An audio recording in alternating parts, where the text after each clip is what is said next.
Ok, buenas tardes con todos. Nosotros vamos a presentar el Congreso multidisciplinario de Educación y Pedagogía, ponencias de pedagogía de los idiomas nacionales y extranjeros. Tenemos como primera invitada a Emma Perley con el tema Building Rapport with Online Students. También tenemos el tema razones por las que usan español los profesores de inglés en sus clases. Tenemos Authentic Assessment of EFL students in Ecuadorian classrooms, what teacher needs to know, and be a better teacher assessed authentically. Tenemos también English as a Medium of Instruction, IMI, for internalization purpose. Y tenemos, por último, Technology in the EFL Classroom. Las palabras de bienvenida a cargo de nuestro coordinador de carrera, Jorge Corral. Muy buenas tardes con todos. Bienvenidos a este primer Congreso multidisciplinario de Educación y Pedagogía. Para mí es un orgullo y una gran satisfacción saber que este primer Congreso tiene la asistencia de expositores de primer nivel. Quiero agradecerles a todos los expositores por compartir con nosotros sus conocimientos, porque realmente este tiempo que vamos a estar aquí juntos escuchándolo, estoy seguro que va a enriquecer nuestros conocimientos, nos va a hacer comprender muchas cosas que a la final teníamos dudas. Realmente este primer congreso no va a ser el único, van a venir muchos más y estoy seguro que podemos contar con ellos en un futuro y que en algún momento, cuando sus respectivas universidades hagan congresos, nosotros también estaremos más que gustosos de asistir y compartir nuestros conocimientos. Quiero agradecer también a todos mis estudiantes que están aquí presentes por estos medios virtuales, por haber asistido, por estar aquí, por su compromiso con la carrera, con la facultad y más que todo por su compromiso por aprender. Este congreso va a servirnos a todos para nuestro futuro desempeño, a nosotros como docentes en servicio, así como para nuestros estudiantes que son ahora en este momento docentes en formación y muy pronto en servicio. Hay que darle paso ya entonces a la primera expositora. Creo que es Emma. Voy a proceder a leer la hoja de vida de ella. Es graduada de la Universidad de Cambridge, Inglaterra. Emma lleva más de 17 años enseñando inglés como lengua extranjera en América Latina. Trabajó en el Centro de Lenguas Extranjeras SELECT de la Escuela Superior Politécnica del Litoral como docente desde el 2005 hasta el 2018. Coordinadora académica de inglés desde el 2007 al 2009. Directora de SELECT desde 2009 al 2013. Actualmente lleva más de 3 años como docente en la Universidad de Espíritu Santo. Posee una maestría en la enseñanza de inglés como lengua extranjera y un CELTA. Su área de interés investigativa es la psicología del aprendizaje de idiomas extranjeros. Bienvenida, Emma, y estamos prestos ya a escucharte, y en cualquier momento pues nuestro estudiante Oscar va a ir monitoreando con las preguntas que tengan los asistentes a este evento. Muchas gracias. Hi guys, thank you. Thank you very much for that lovely introduction, Jorge. So as Jorge said, my name is Emma Pedley. It's a great honor to be able to present in this first Congress that you are organizing. Can you hear me okay? Is the audio okay? Yes. So far, so good. Excellent. Okay, so the topic I chose today, building rapport with online students, is something I found quite challenging in the last 18 months. Like I'm sure a lot of you, I've been teaching online for almost 18 months, and the big problem with online teaching for me is, how do I get a relationship? How do I build a relationship with my students if they're not with me in the classroom? How do I get them working with me? How do I get friendly with them and have like good conversations if they are not in the classroom with me? So this is what I want to talk about today.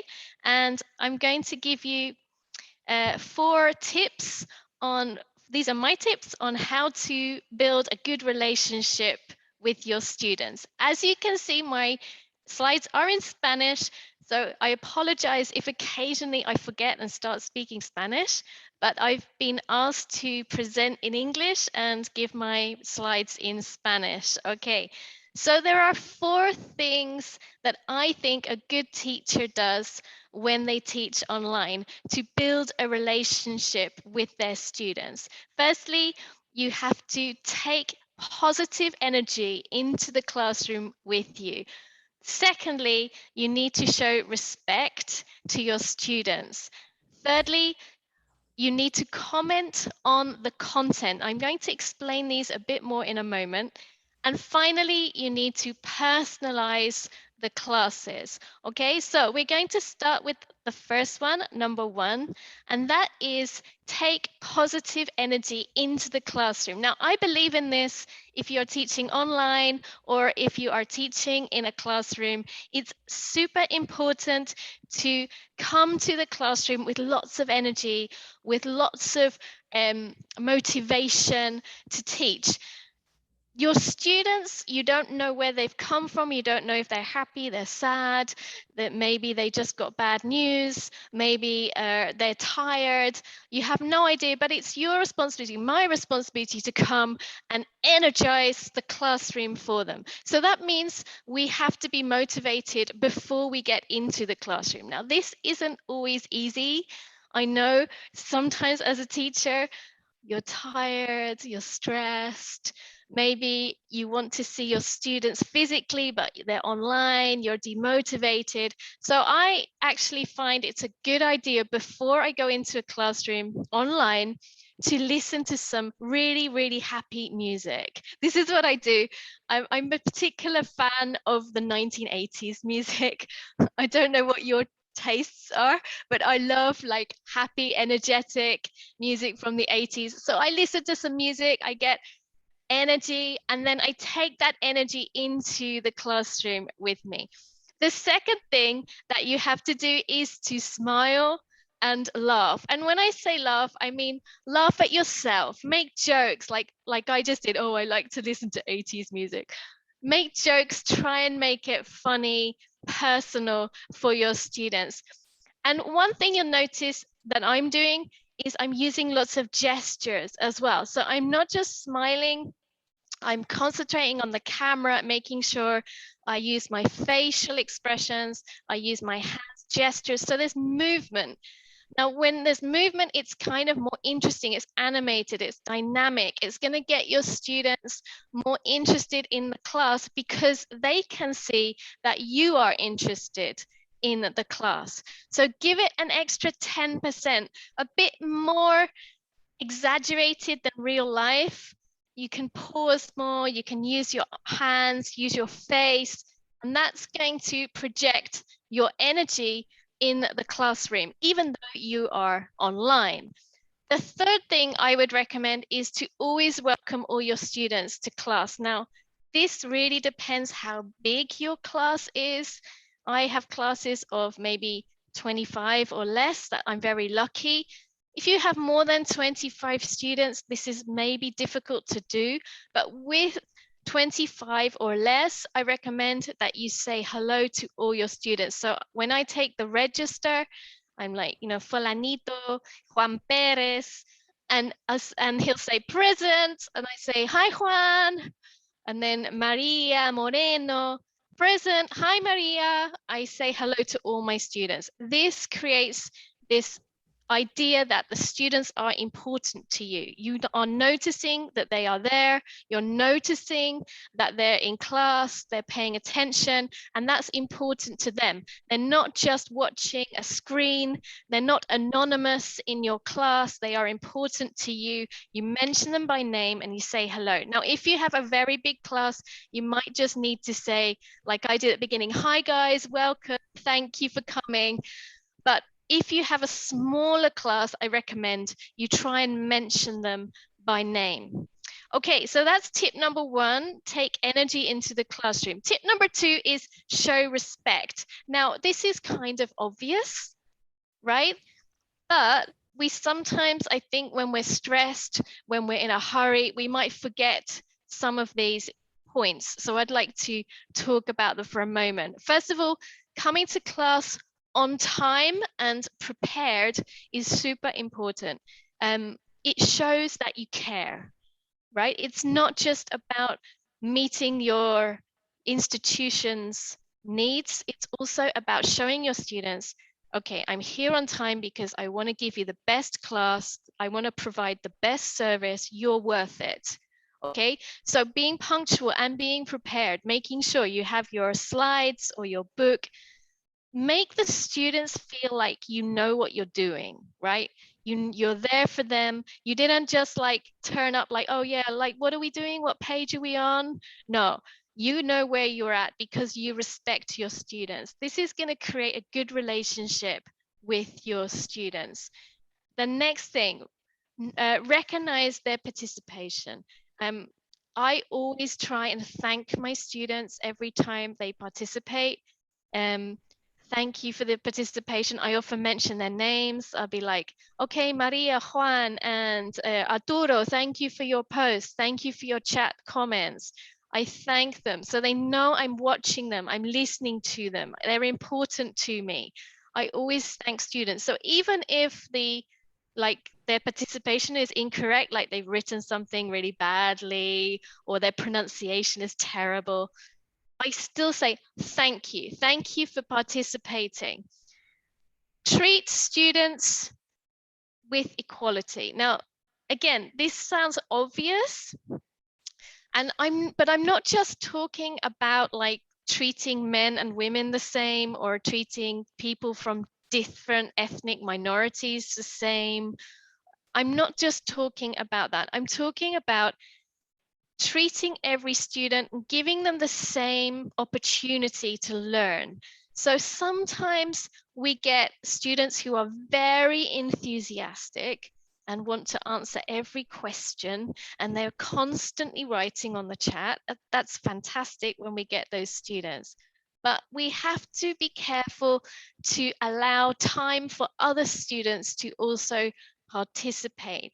So if Juanita is always answering all the questions and always interrupting, I will sometimes say, thank you, Juanita, for your answer, but I'd like to hear somebody else's answer. Can somebody else answer this next question for me? And so I invite the students to participate, the quiet students. There are students who they're not participating, but they are listening. The problem is maybe they need more time to think about their answer, and then the enthusiastic student already answered the question. So I try to give time to other students, not just the really strong and enthusiastic students, to participate in the class. So there's a kind of equality of opportunity to speak or to write on the chat or to participate. That's very important to me. Next one, establish fair rules. Now, we need to establish rules online. It's important that there are rules about punctuality, participation, how they have to participate, when they can participate, how they will be evaluated. All these things are important. It's important to establish them from the beginning of the course, but it's also important to be a little bit flexible, because I've noticed online, often the students, they have problems with connections. Also with the situation, the pandemic, some students have personal issues. Maybe they get COVID themselves, they get sick, or a member of their family is in hospital, I try to be a little bit flexible with rules, but I still try and stick in general to the rules. So the students know I'm being fair. If they're late one day because they had a problem with their connection, it's okay. If they're late every day, then they start getting absences. So it's being fair and merciful, but having rules and trying to apply them as much as possible. Promote different opinions or encourage different opinions. Now, I'm sure you all do this in your classroom, but I always think it's important to not show any bias towards one opinion or another. I let students give their opinions freely. I try not to criticize opinions unless they're really bad or really strong. But usually I avoid topics also that are going to create controversy or that could offend people. So if I'm doing a debate or a discussion, I avoid things like abortion, gay marriage, these kind of topics where people will have very strong ideas and they might ask me for my ideas and I might offend somebody with my ideas. So I prefer to stay away from controversial topics, but encourage different opinions on other less controversial topics and show no bias. Like, it doesn't matter if you're in favor or against something, I am going to treat you the same as the teacher. So that's my point number 2. Firstly, we need to take energy into the classroom. Number 2, we have to show respect to students. Number 3 is to comment on the content. Now, this is a big one for me, and I do this a lot online. When my students are speaking online, I try not to correct them. What I do is I give them feedback by reacting to what they actually said. Now, this I think is super important because what we're trying to do when we're teaching languages is getting students to communicate. And that's one of the hardest things online, getting our students to talk, to use the microphone, to communicate. So it's so important when they do try and communicate with you or with me that we validate what they do and we say, yeah, I understood you. That's great. I understood what you just said to me. And we don't focus so much on the grammar or the vocabulary because, like, the point is to get the message across. The point isn't for it to be perfect. It doesn't have to be perfect. They just need to start communicating in English or whatever language they're learning. So I like to make comments on what they said, but not the grammar or the vocabulary or the mistakes that they made. I will maybe do an error correction at the end of an activity, maybe in the chat or on a whiteboard, but I will focus when they're talking to me, when they're actually using their microphone, which is fantastic, on what they're saying. So I'll say things like, really, did that happen to you? That happened to me too. I agree with you about that. Or, yeah, I watched the game at the weekend. I watched it too. I thought it was a really good game. You thought so too? That's great. So I'm chatting to them, interacting with them, and I'm demonstrating that I understood what they said, which is really important. So the student feels, oh, I spoke English and she understood. Yay, I managed to communicate a message. That's so important. And then you're building a relationship with your students. You're building a good relationship. They feel positive. They feel like, oh, the teacher's not just going to correct me. The teacher's going to listen to me and I'm communicating in English. This is great. So this is my 3rd tip. First tip, take energy into the classroom. Second tip, show respect. And the 3rd tip, comment on the content. Focus on what they're saying and not their mistakes. And the last one I want to share with you guys, I think I've still got time, is to personalize your classes. Now, I'm not here just talking about personalized content. I also think it's super important to personalize feedback with students. When you're online, there's a tendency to just give general feedback, right? Here's the activity, here are the answers. Here's an activity, here are the answers. Okay, so I always set my students some writing activities which they have to upload onto my LMS, or they can send me by email. And when I grade these activities, I will write personal comments on the activities. Okay, these comments specifically for that student. So the student feels like they're getting some personal attention from me as a teacher. Now, I don't write very much, just 1 or 2 lines. I always include one positive comment and then one area of improvement. So, for example, my student wrote me an email, I might say something like, oh, well done for using the correct format for this email, positive. Then some constructive. Make sure that you're using the past simple verb when you talk about the past. Then that's specific constructive feedback. Now, the constructive feedback should be something they can change. So I wouldn't say general comments like work on your grammar, improve your pronunciation. The students could be like, well, how? I don't know what to do. How do I improve my grammar? But if I say, focus on the past verbs, make sure they're correct, then the student says, oh, okay, I need to work on the past simple. I'm going to check those verbs.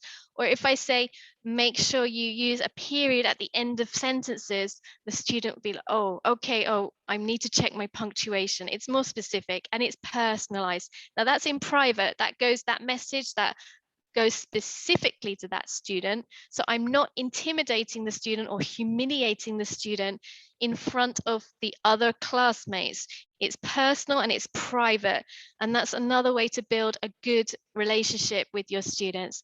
Also, as always, encourage students to talk about themselves in class. Always do class activities where they have to talk about their own lives. That's going to make them feel much more involved in the class. That's kind of obvious. And the last one is, and this is super important, tell the students about your own life.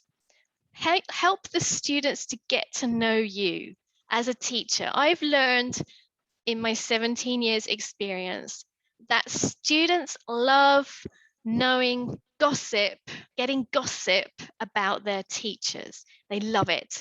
Okay, so the last thing I want to do just before the questions, I want to show you 4 ways that I give information about myself to my students when I'm teaching. And this really helps to build a bond, a connection with my students.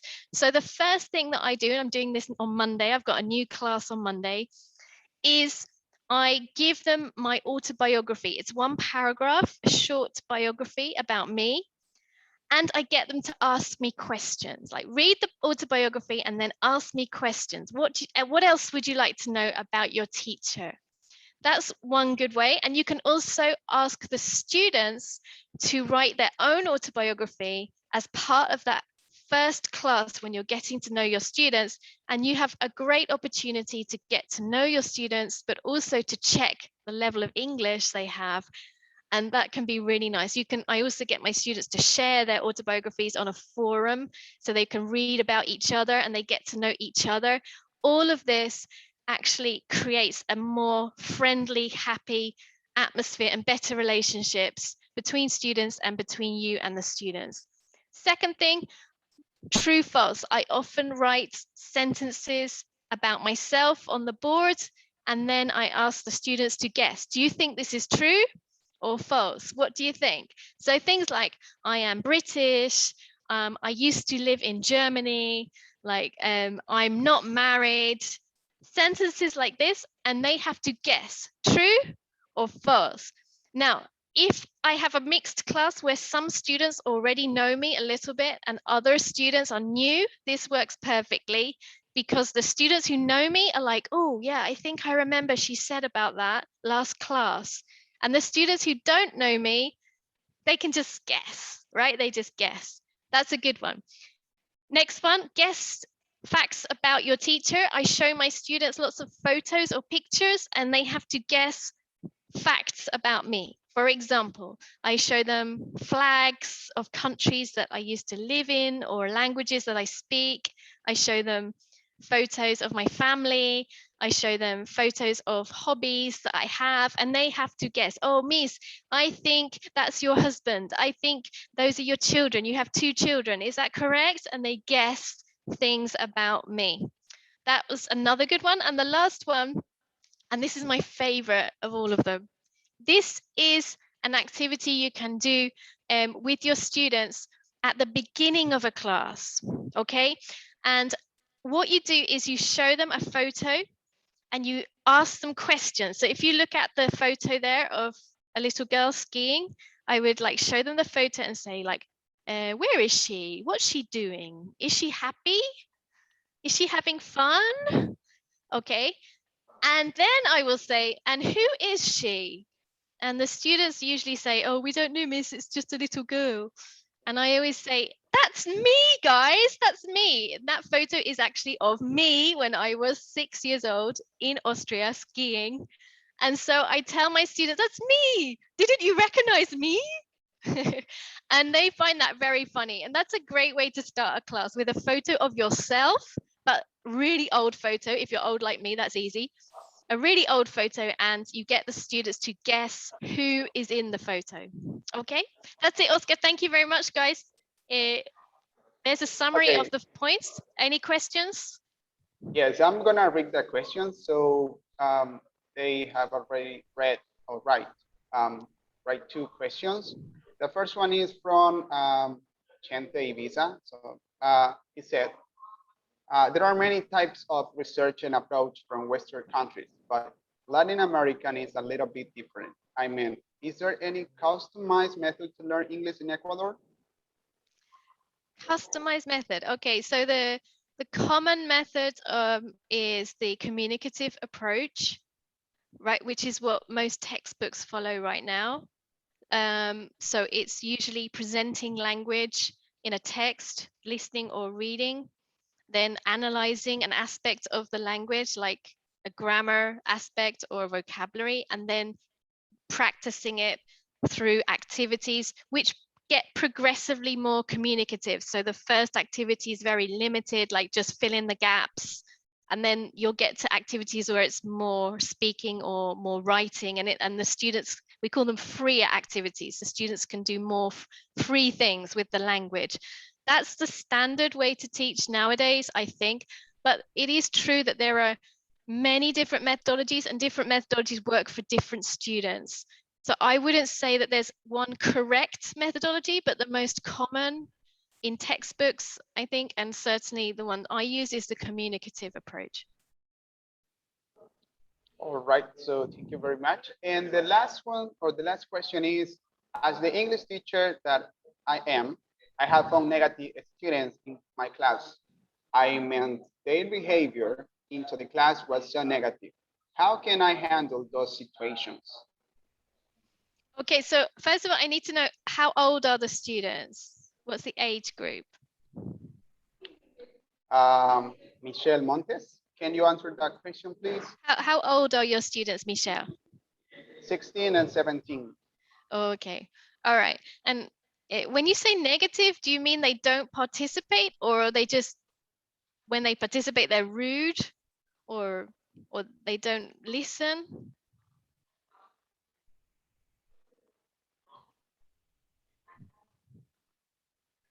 I think, I mean, in general, I think dealing with problems of low motivation, this kind of thing, personalizing the class is extremely important. Choosing a topic that really encourages the students to, that is relevant to the students, is extremely important. There's something I do as well when I feel like the students are not participating, they're not listening, it's like they're just playing on their cell phone or something, and they're not really participating. I do specific activities, and I say to the guys, right, if you don't participate in this activity, you get 0, you get a falta, right? So I want you to participate right now. Now, it's a little bit of coercion, but sometimes we have to make rules to get people going, right? So I do have these rules in my classes where I can stop the class in the middle of the class. I can say, right, on this activity, everybody has to write something in the chat. You have 5 minutes. Okay, if you don't write, you get a falta. And I try and do it in a kind of fun way. The other thing you can do with 16 to 17-year-olds is play games, right? Get them, make them compete. So make the most of Kahoot, make the most of gamification. I love this game that I play with my students where I think of a celebrity and then they have to ask me yes, no questions and guess the celebrity. So like, I'm thinking of a celebrity and they have to say, okay, is it a man? Yes. Is he American? No. Is he old? No. Is he alive? Yes. And I answer the question and they have to guess who it is. And they love that. So try and include games and make sure you have strict rules for participation as well, so they know they have to participate. I don't know if that answers your question. All right, so we have run out of time, and thank you very much, Magister Emma Pillay.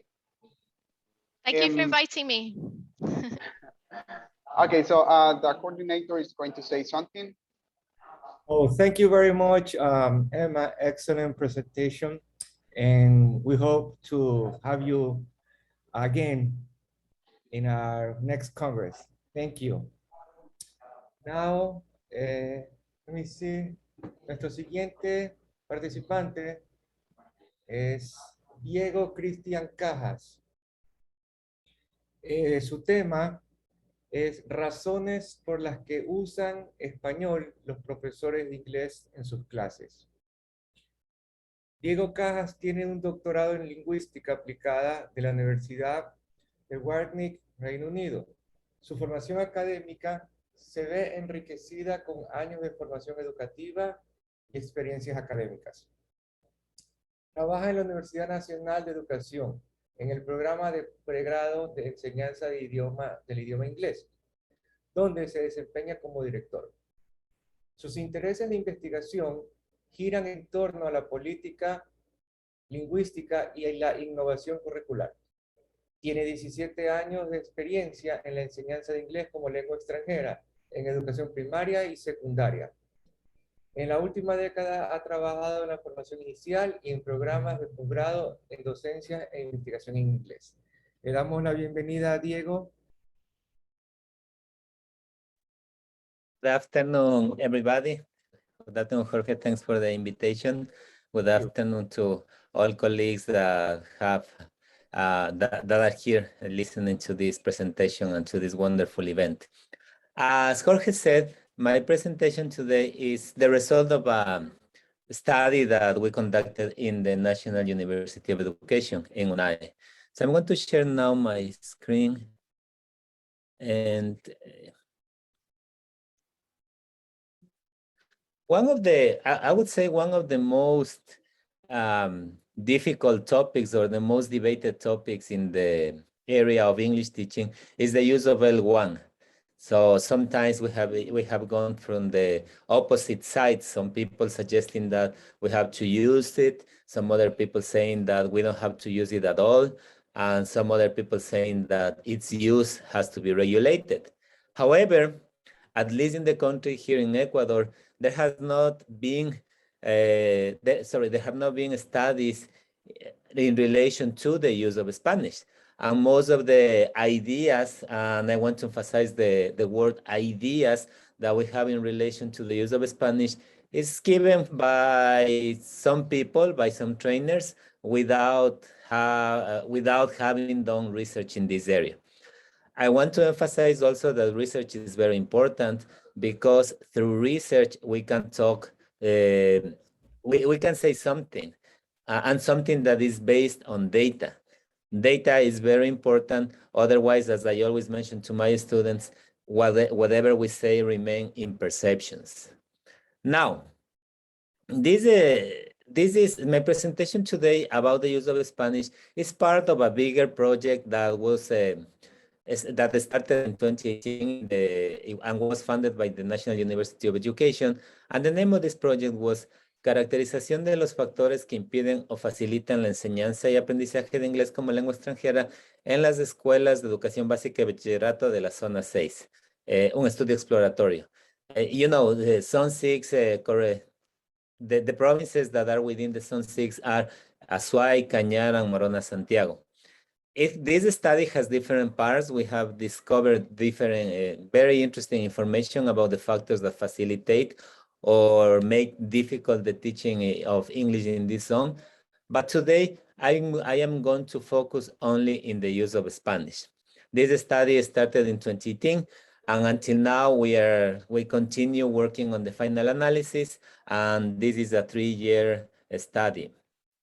The research methodology, we started this research with FGDs, in which we invited teachers from different schools, from different public institutions located in this south part of the country. We organized a training event, and we also took advantage of this event to talk to the teachers. And the idea was to identify some initial themes in order to explore the reasons or the different factors that facilitate or impede English teaching in this area. After that, when we analyzed the data, we had some overarching themes, as I said, and we continue with in-depth exploration, and this was done through different interviews. These interviews were conducted to 11 teachers from these 3 different provinces that I mentioned. The identification of these overarching themes serves as the basis for the construction of a questionnaire.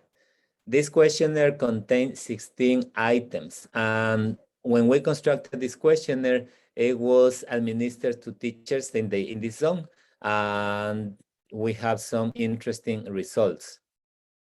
One of the research questions that served as the frame for this survey was, how do English teachers in Zone 6 use Spanish in their EFL classes? And why did we come out with this idea or with this research question? When we started doing the FGDs and the in-depth interviews, one of the aspects that was mentioned by mostly all teachers was the use of Spanish. So we had like 2 different groups. I would say three groups. Is how I also started this presentation. One group of teachers, they were totally against the use of Spanish, and they were saying, no, we don't have to use Spanish because, well, you know, I don't want to emphasize on this on its use, because they were saying that we're using the communicative approach.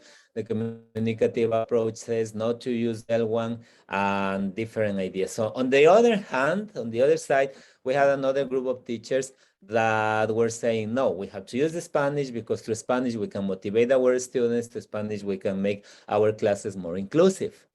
And we had some teachers in the middle, but very, very few teachers, I would say, who mentioned in these FGD groups and later in the different interviews that they were saying, yes, Spanish can be like a tool, Spanish can help, and Spanish sometimes can delay the language proficiency acquisition among our students. So we started with this premise. We started with this research question. However, we did not have any premise. We were not saying like it's good or it's bad. Remember the name of this study, or the objective of this study, was identification of these different factors that facilitate or impede language teaching. For the data analysis, we use descriptive statistics, and we also use factor analysis. Factor analysis, why we use factor analysis? We use it because it helps us group statistically into different factors or into different groups our data. And our idea was that to organize the data, to organize what teachers said into 3 different groups that I'm going to discuss today. Before creating these different factors, we had to refer to the theory, right? To the literature, because literature is our beginning. Literature is our basis. We're talking about knowledge here. Literature is what provides us this basis for every research that we conduct. So I have here some quotes from some authors about the use of about the use of L1 in L2 classes. So number one, we have Ellis, and Ellis was saying that generally teachers use L1 in for input, for output, and for interactions. So remember, input, output, and interactions. Other authors like Cook in this case mentioned that to give instructions and explain complex context. Then we also have build interpersonal relationships by offering students praise, comfort, jokes, and encouragement. Another, we have to regulate the students' behavior and to maintain the flow of the class.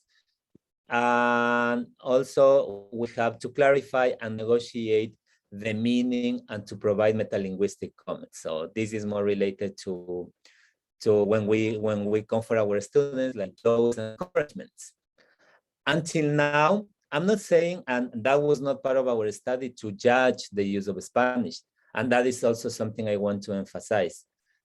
Judging the use of Spanish or giving these value-laden comments saying like, is good, is bad, to what extent, that would be part of a different study, which I encourage teachers to do in their classrooms. See to what extent the use of Spanish can facilitate or can impede language acquisition, or in this case, language learning.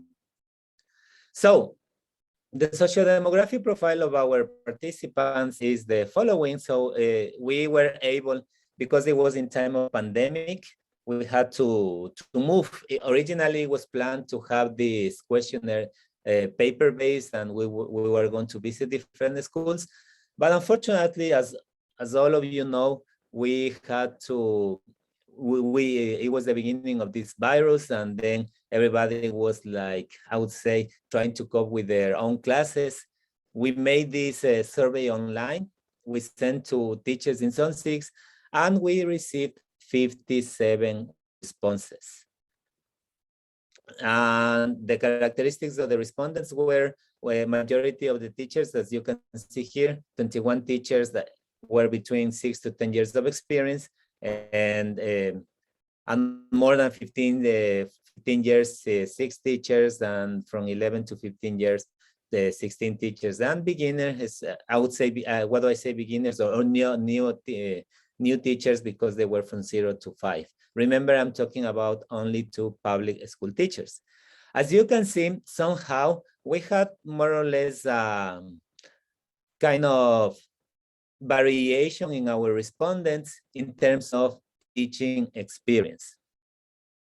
We also wanted to check the level of English, because the assumption,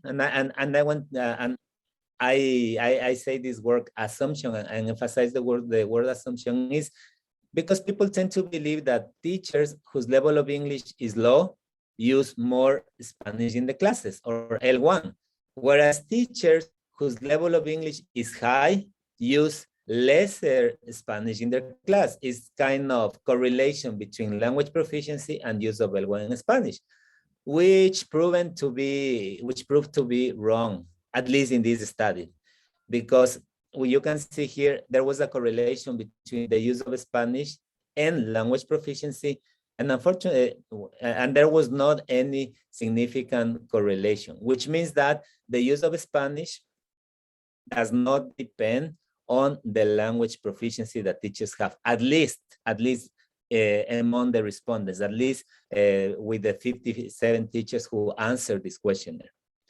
So we can see here a difference between perceived level of English and actual level of English, which was measured through different tests, language proficiency tests. And we see a difference, obviously, sometimes, and that is human nature, that we tend to project or to say that we have a higher level of English than the actual level of English that we have. So we have also teachers from A1 level to C1 level. And you can see here that the majority of teachers who responded this questionnaire had a B2 level of English, 57.9% who say that this is the perceived level of English, and 56% who have this actual level of English.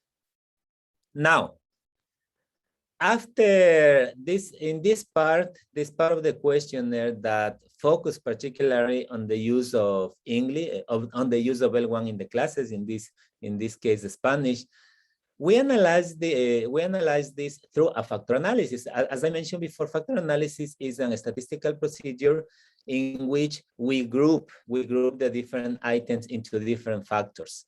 And we had 3 different factors based obviously on the literature. So we have factor number 1, the use of Spanish in relation to methodology. Factor number 2, the use of Spanish in relation to content accommodation that I will explain later, and input. Remember that for the construction of the survey, we based on the results of the previous part of our research project, which was the factors that impede or facilitate language teaching or English teaching in Zone 6. In relation to the methodology, teachers use Spanish to present the class. For example, some teachers, as a result of this questionnaire, some teachers said that I'm going to present my class, like I'm going to teach simple present or simple past, whatever the topic is, and they use Spanish.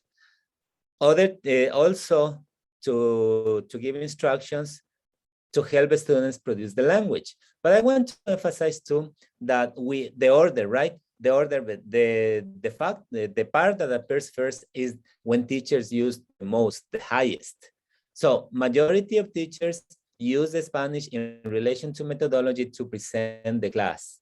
And the least is to produce the language. And this can be contradictory, right? Because why should I use the Spanish to help my students to produce the language? And speaking, what is the role of the teacher? Then am I using my Spanish in order to encourage my students to produce the language, or in which way am I using the Spanish, the L1, in order to facilitate this production of the language? To give instructions somehow is understandable considering the level of English that the students have.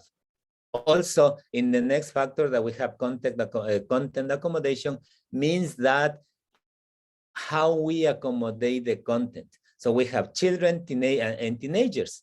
And what really is also important to mention here is that majority of teachers use Spanish to teach children.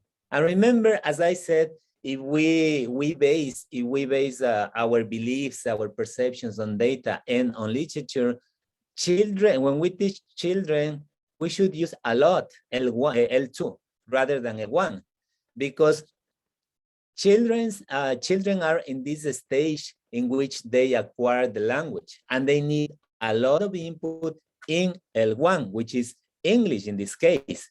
But the data mentioned that teachers generally use Spanish to teach children, and that is really, that was confirmed, this quantitative part confirmed the qualitative part, because a lot of teachers were saying, no, I work with children, therefore I don't have to use a lot of English, because children do not know, children will not understand. But this is opposite to what literature says, because literature says that in the more input in L2 is needed for teachers, for children. And then also there is this type of teachers categorization, right? They say, no, I'm a better teacher, therefore I have to teach teenagers. And let's assign teachers whose level of English is low to teach children. And it was confirmed by the data here. And to teach grammar. Then the use of Spanish with teenagers, and finally to teach grammar through English grammar through Spanish.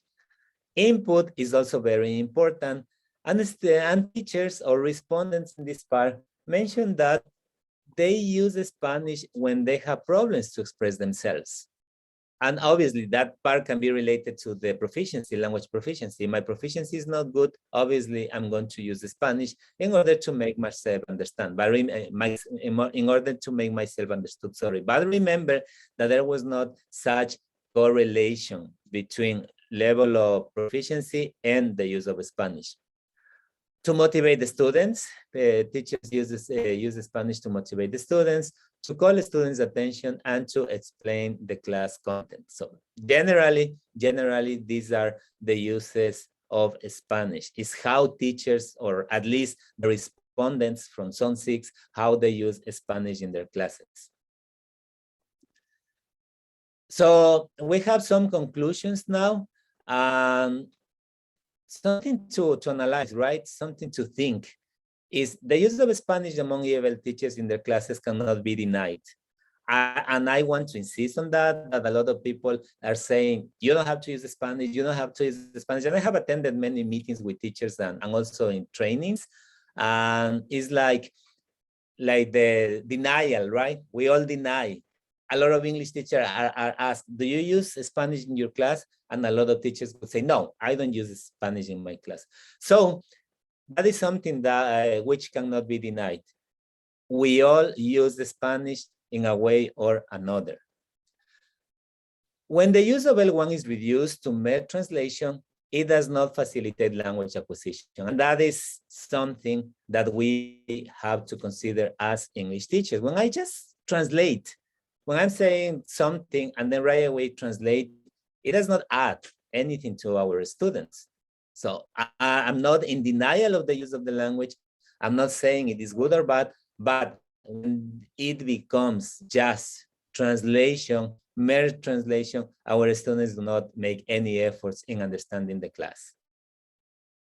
Something that needs to be done is that there should be more studies around the effective use of L1 in EFL classes rather than suggesting not to use it without proper research. And so every research is needed for English teaching, because only when we have the results of research of studies, then we can say, yes, it does work, it does not work, or this specific methodology or these specific activities can work because I have tried, because I have data. And existing literature does not recommend a total avoidance of L1 in class. Instead, it advocates an effective L1 use. For instance, translanguaging. This is a new, in linguistics and in applied linguistics, translanguaging is emerging a lot. It's like an activity, a trend that is growing every more, and more linguists are assuming this new role of translanguaging. So that's my presentation. Thank you. If you have some questions, please let me know.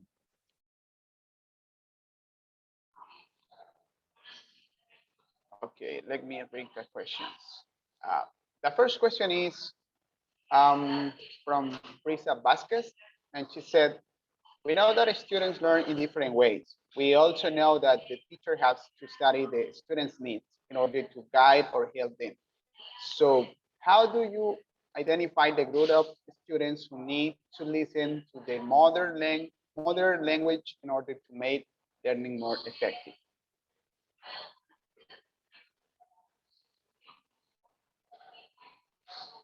Okay, as I said, teacher, ideally, right? Ideally, or the literature says that the more proficient students are, the lesser L1 or the less Spanish we have to use in the class. And I would say it's not a matter of identifying, it's a matter of how you as teachers can deal with these two parts.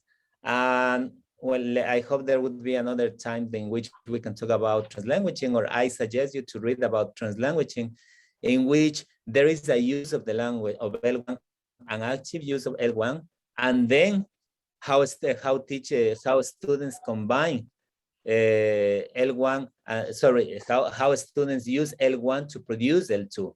Remember that our aim should be language production. So how we produce the language, but avoid translation. What I would say is that there are no rules in which I say, okay, with children this, with this student this, no. Is to how I use the language, in which activities I use the language, and how I try to improve the English learning among our students. Okay. Also, we have another question is from Micaela P. She said, is the learning more effective if teacher uses Spanish? That's a very good question, and the answer is simple. I don't know. We need to do research. And what do I say we need to use to do research? Because I consider Spanish is just one aspect of learning, the use of Spanish. You know, when we teach English to our students, Spanish is just one aspect of the many aspects that we have to use. For example, methodology. We also have to use different materials, the type of materials we use, the teacher, the role of the teacher. But what I can say about the Spanish is that, and I want to, I wrote that in my presentation there in my conclusions, is that more research needs to be used and avoid translation. We do not have to confuse between use of Spanish and translation. Because as I said, translation, we should not do translation. Because if I am teaching something and right after I finish teaching, I translate, our students will not do any effort to learn the language because they will say, after all, the teacher is going to translate. So whereas the teacher is trying to explain the class, using a lot of materials, using different strategies, the students will mostly be waiting until you finish your explanation, and then you will make it in Spanish. The use, I would say, is how instead of saying, I would like to reformulate the question. Instead of saying if it is more or less effective, I would like to say is what is the use, or how can we make an effective use of L1 in the class? I presented already these different aspects, or in this factor analysis, the use of Spanish that teachers do in classes. So we can reflect and say, okay, if I use this, to what extent am I facilitating language learning?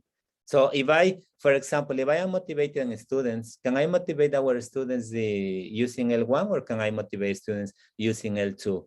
And then the questions for us as English teachers should be, in which way can I motivate my students better?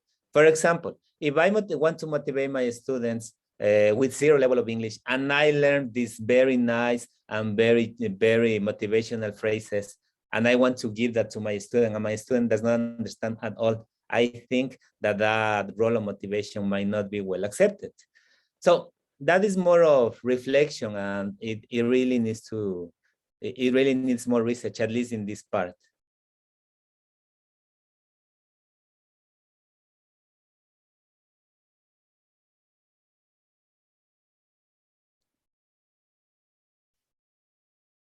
Oscar, I think your microphone is off. All right, thank you very much. We have 3 minutes left. So the last question is, they don't make an effort to acquire or learn a new language if we continue to speak to them in L1.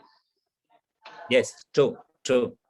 And that's what I say, we need to consider, we need to reconsider the use of L1 and L2. Yes, we should avoid turning our English classes into Spanish classes. Because what's the point for us as English teachers to learn how to speak English if we are going to use L1 in the class? And that is the result of translation. So something important that needs to be considered is that the use of L1 should not be for translation. That is really something we have to avoid, because if we just translate things, the students will definitely not make any efforts in learning English. All right, thank you very much, PhD Diego Cajas Quispe. That was a Lavis presentation. Mr. Corral. Thank you very much, Diego. Very interesting presentation. I don't know if there are any other questions. If not, we can go to the next speaker. Thank you, Diego, again, and hope to see you soon. Okay. Thank you for the invitation, and thank you all. Thanks. You're welcome. Thank you.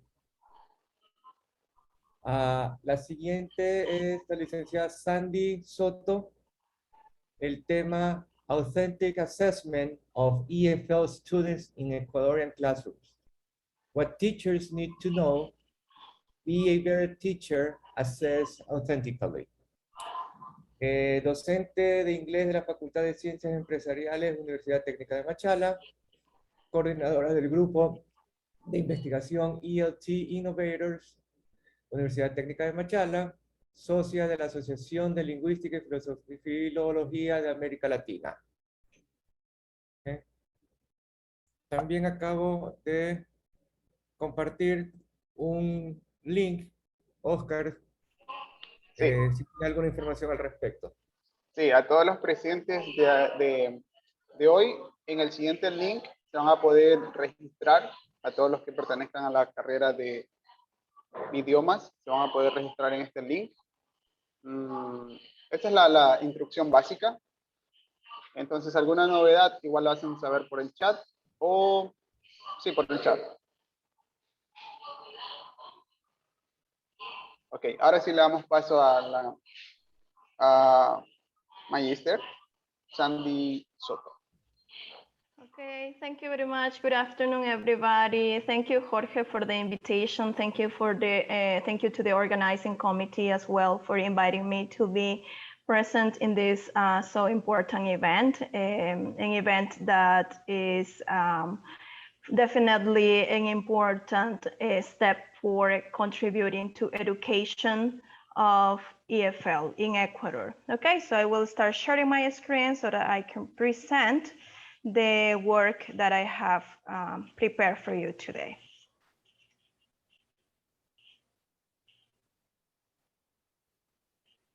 Okay, great. So as you already mentioned, my name is Sandy Soto. So in this day, I will be presenting the topic assessing a student's learning through authentic-based tasks. This, well, I work at Universidad Técnica de Machala, and the work that I'm presenting in these 30 minutes is actually based on this publication that I did, that I co-authored with Hamilton Quesada, who is also an EFL teacher. The name of the work that we developed, that we published, was Authentic Assessment of EFL Students in Ecuadorian Classrooms, What Teachers Need to Know, Be a Better Teacher, Assess Authentically. Okay, so you can observe here the reference of our work in case you were to do some further reading later on. Okay, so this is what I'm going to share with you today. Here are the 4 topics of how I have divided my presentation. First of all, I will tell you a little bit about what evaluation is or what assessment is. After that, I will address, so I will cover a little bit of the policies that are promoted by the Ecuadorian government in regards to assessment, to students' assessment. Then we will see some results of some pioneer researchers in the area of authentic assessment. So we're going to review why is it necessary, why it is important to implement or to introduce authentic assessment in EFL classes. Okay, finally, we will see a menu of different activities, different tasks that we are suggesting, that in case I am suggesting with my my co-author and I suggested these activities are based on our performance-based activities to evaluate the development of linguistic skills in students of English as a foreign language. Okay, so this is how my presentation will go. And let's start with what evaluation is. Okay, so according to some definitions that I got from some researchers, such as Nicto and Brookhart, 2007, these researchers indicate that evaluation is a term that is very broad, okay, and that this term refers to the collection of data that teachers use to decide about the students themselves, and also about their teaching practice and how they can make adjustments to their curriculum or to their lesson planning. So this is what the data that we collect through assessment is used for, basically, okay? We also have another researcher that indicates that evaluation or assessment is an area that often, and I will say almost always or always, produces tension between teachers and students. Normally students don't like, well, everybody, I will say that everyone, or myself, in my experience, when we are going to be assessed, we get kind of nervous, and there is kind of tension between the teacher and the student, okay? So this is a very delicate area when we're talking about how we evaluate our students, okay?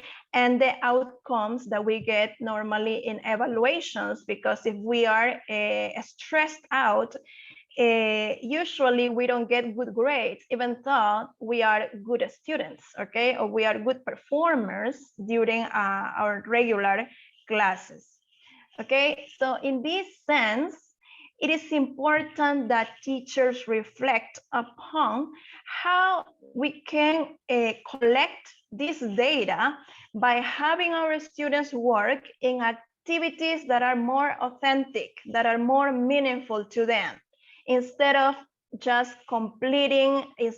having them complete the normal or the regular or the common or the traditional paper-based test, okay? Those tests in which we have to complete lines, so we have to choose from multiple choice options, and we get more opportunities to really reflect our learning process, our learning progress in meaningful ways, in meaningful interactions.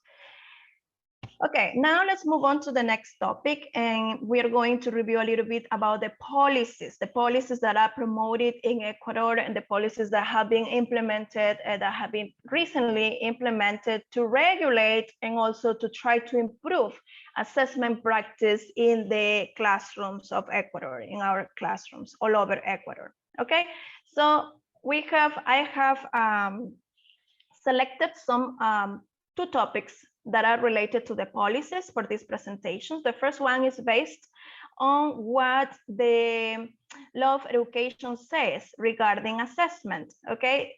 In the law, we have some definitions about assessment, and the law actually addresses three types of assessment. The first one is diagnostic assessment, then we have formative assessment and summative assessment. So all students in Ecuador should be assessed based on these three concepts, okay, or these three ideas.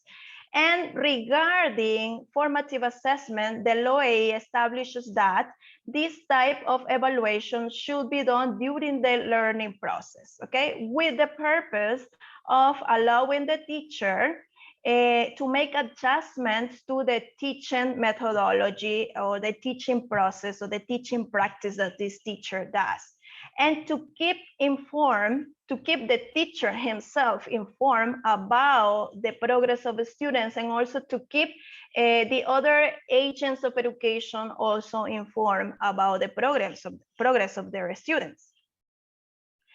Another document that is important to consider when we are talking about assessment in EFL classes are the standards that have been developed for Ecuadorian in-service teachers. Okay, these standards include different areas, different strengths, but in this case, I'm explaining the one that has to do or that is connected to evaluation or to assessment.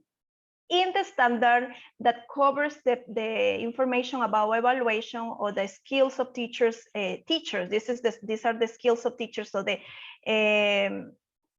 abilities of teachers regarding assessment. These standards indicate that teachers should have knowledge and be able to use a variety of procedures, evaluation procedures for their students. They should also demonstrate comprehension of key indicators and good instruments of evaluation. They should also evaluate the linguistic abilities and the communicative competence of students using multiple sources of information. That means that teachers should not only focus on the results of paper-based tests, okay? In this sense, teachers should also use tools and different tasks to, well, in this case, this is performance-based tasks. So teachers should use different performance-based tasks For example, portfolios, projects, observations, classroom observations, checklists, reading logs, videos, etc. Other ways of assessing students. They should also use a variety of rubrics to evaluate the development of the linguistic skills of the students in EFL classes. Okay, now why should we implement authentic assessment in EFL classrooms? Well, obviously we have the regulations of the law that says that teachers should implement authentic assessments, formative assessments, but also we have some I'm showing you some information that is based on some pioneer researchers. Some pioneer researchers indicated some information or published some information regarding performance-based assessment or authentic assessment. Okay, so regarding this authentic assessment, Macmillan, for example, who was one of the pioneer researchers in this area, indicates that performance-based assessment is the type of assessment that allows educators to observe and also to judge the abilities of the students to produce a final outcome, okay, or a final product. Therefore, the purpose of this type of assessment is that the students elaborate or they create a product using their knowledge to their maximum potential. Another researcher that was also a pioneer researcher in this area was Wiggins. Okay, in this sense, Wiggins says that authentic assessment evaluate or assess the performance of students in an authentic way because this type of assessment exposes students to some situations that allow them to demonstrate knowledge and ability, their knowledge and their ability, the abilities and knowledge that they have developed throughout their learning process. Okay, another researcher that I'm citing in this work is Lacey. This author says that alternative or authentic assessment impact in students' learning in a meaningful way. Why? Because these type of assessments concentrate on elements of instruction that are transferable, relevant, and also something that is very important to my consideration is that these type of assessments try to simulate real life tasks. So they give the students a purpose that is more meaningful for them to do a task than just completing, answering some questions or just selecting some options which we find in regular paper and pencil test. Okay, through authentic evaluation, students receive comments that are useful for their progress. These comments are basically the feedback that they receive from the teacher and also from their peers. Okay, so this feedback will help the students to clarify any doubts that they may have or maybe any misunderstandings that they may have regarding the evaluation. Okay, finally, this is another researcher that I'm citing for this presentation also. Well, this is other group of researchers who are Herrera, Morales, and Murray. They developed also different works, the different publications regarding authentic assessment and authentic activities for language learners. These researchers indicate that the construction of knowledge in a student should be done by doing a task, by having actually the students perform a task. Okay, so the performance is the execution of different tasks and procedures that promote higher order thinking abilities through creative activities. This is another characteristic of authentic assessments, that it promotes creativity in students, which is also something very important to have them engage when in the learning process. And well, if they are being evaluated and they are doing creative activities, they might have a sense of motivation while doing the task. Maybe they don't even realize that they are being evaluated because they are doing something that is non-stressful for them, okay? And they can work in groups, and they can work on activities that are more focused on their performance, okay, with their body. Well, we're going to see some examples of different activities that we suggest, okay? In this work that I'm presenting, we suggested a menu of performance-based tasks to evaluate the development of linguistic skills of students, okay? So here I'm going to show you a list of different activities that actually promote authenticity or promote the development of authentic activities in the class, and that teachers can use to evaluate their students. Actually, I am a fan of authentic assessment, and the majority, I will say that 99%, you know, of my evaluations are performance-based evaluations. Okay, I'm not really a big fan of paper and pencil tests. Okay, so here we have a table with some information. Well, this table is divided into 3 columns. The first one, in the first column, we can see the suggestion, the performance-based task suggestion. After that, we have the second column that includes the language skills that these activities will mainly focus on, or the integration of skills that we can evaluate. And finally, you know, here is a list of researchers or investigations from which we got these ideas, actually. These are researchers that support the use of these activities as performance-based assessment, okay? The first activity will be cooperative group work, okay? So in which students should work cooperatively, and they can receive the support from their peers and develop their skills in a more meaningful way, okay? Another suggestion for this type of activities or type of assessment are debates in which students have to, you know, perform.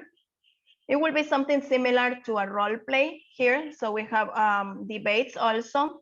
Another suggestion will be dialogue journals. We have dramatizations. We have hands-on activities. I'm a fan of hands-on activities. Interactive notebooks are other suggestions for this type of assessment.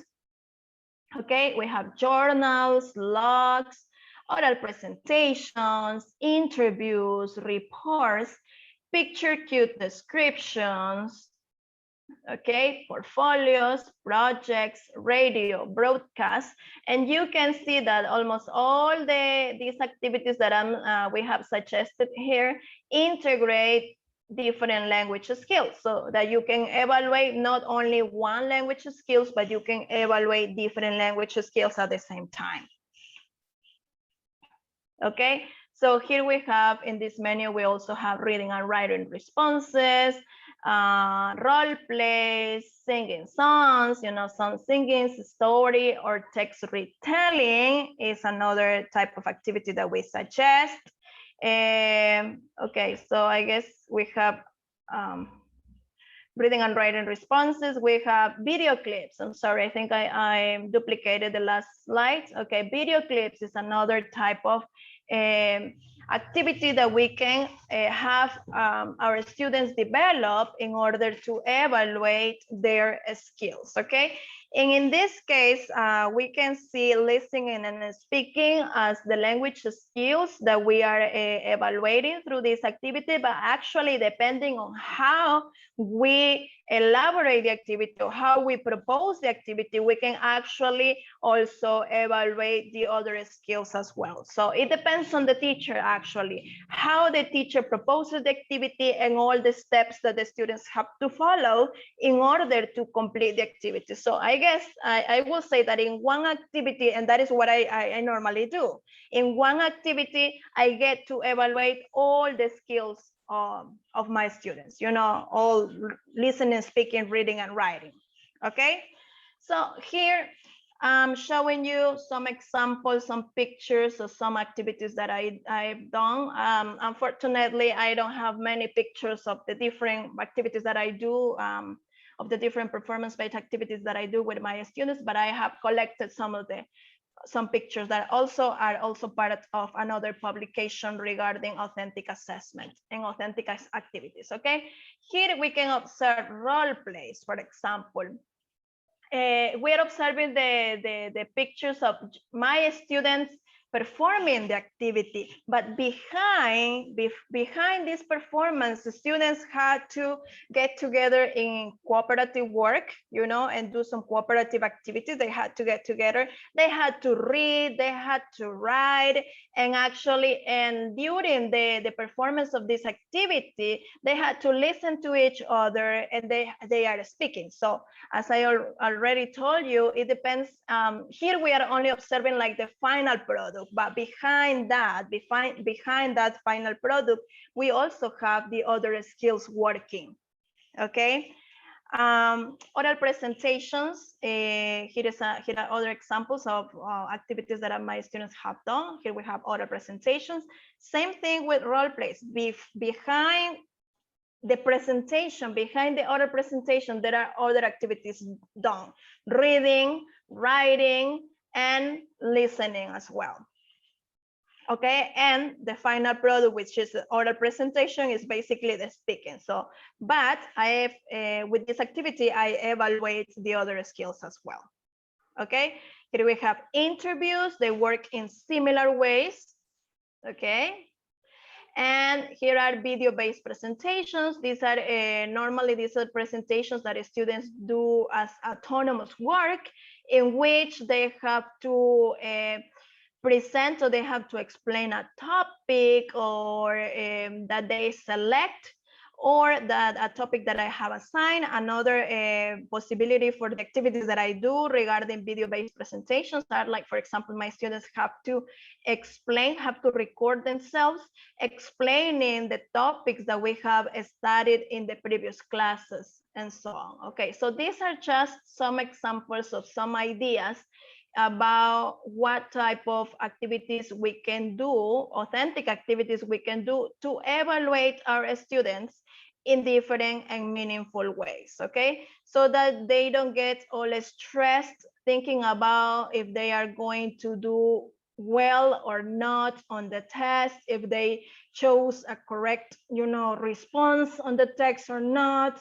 Okay, so they have more possibilities to actually in these activities, they have the possibility to really show you if they are using the language properly, you know, for communicating, for communicative purposes, as you can observe.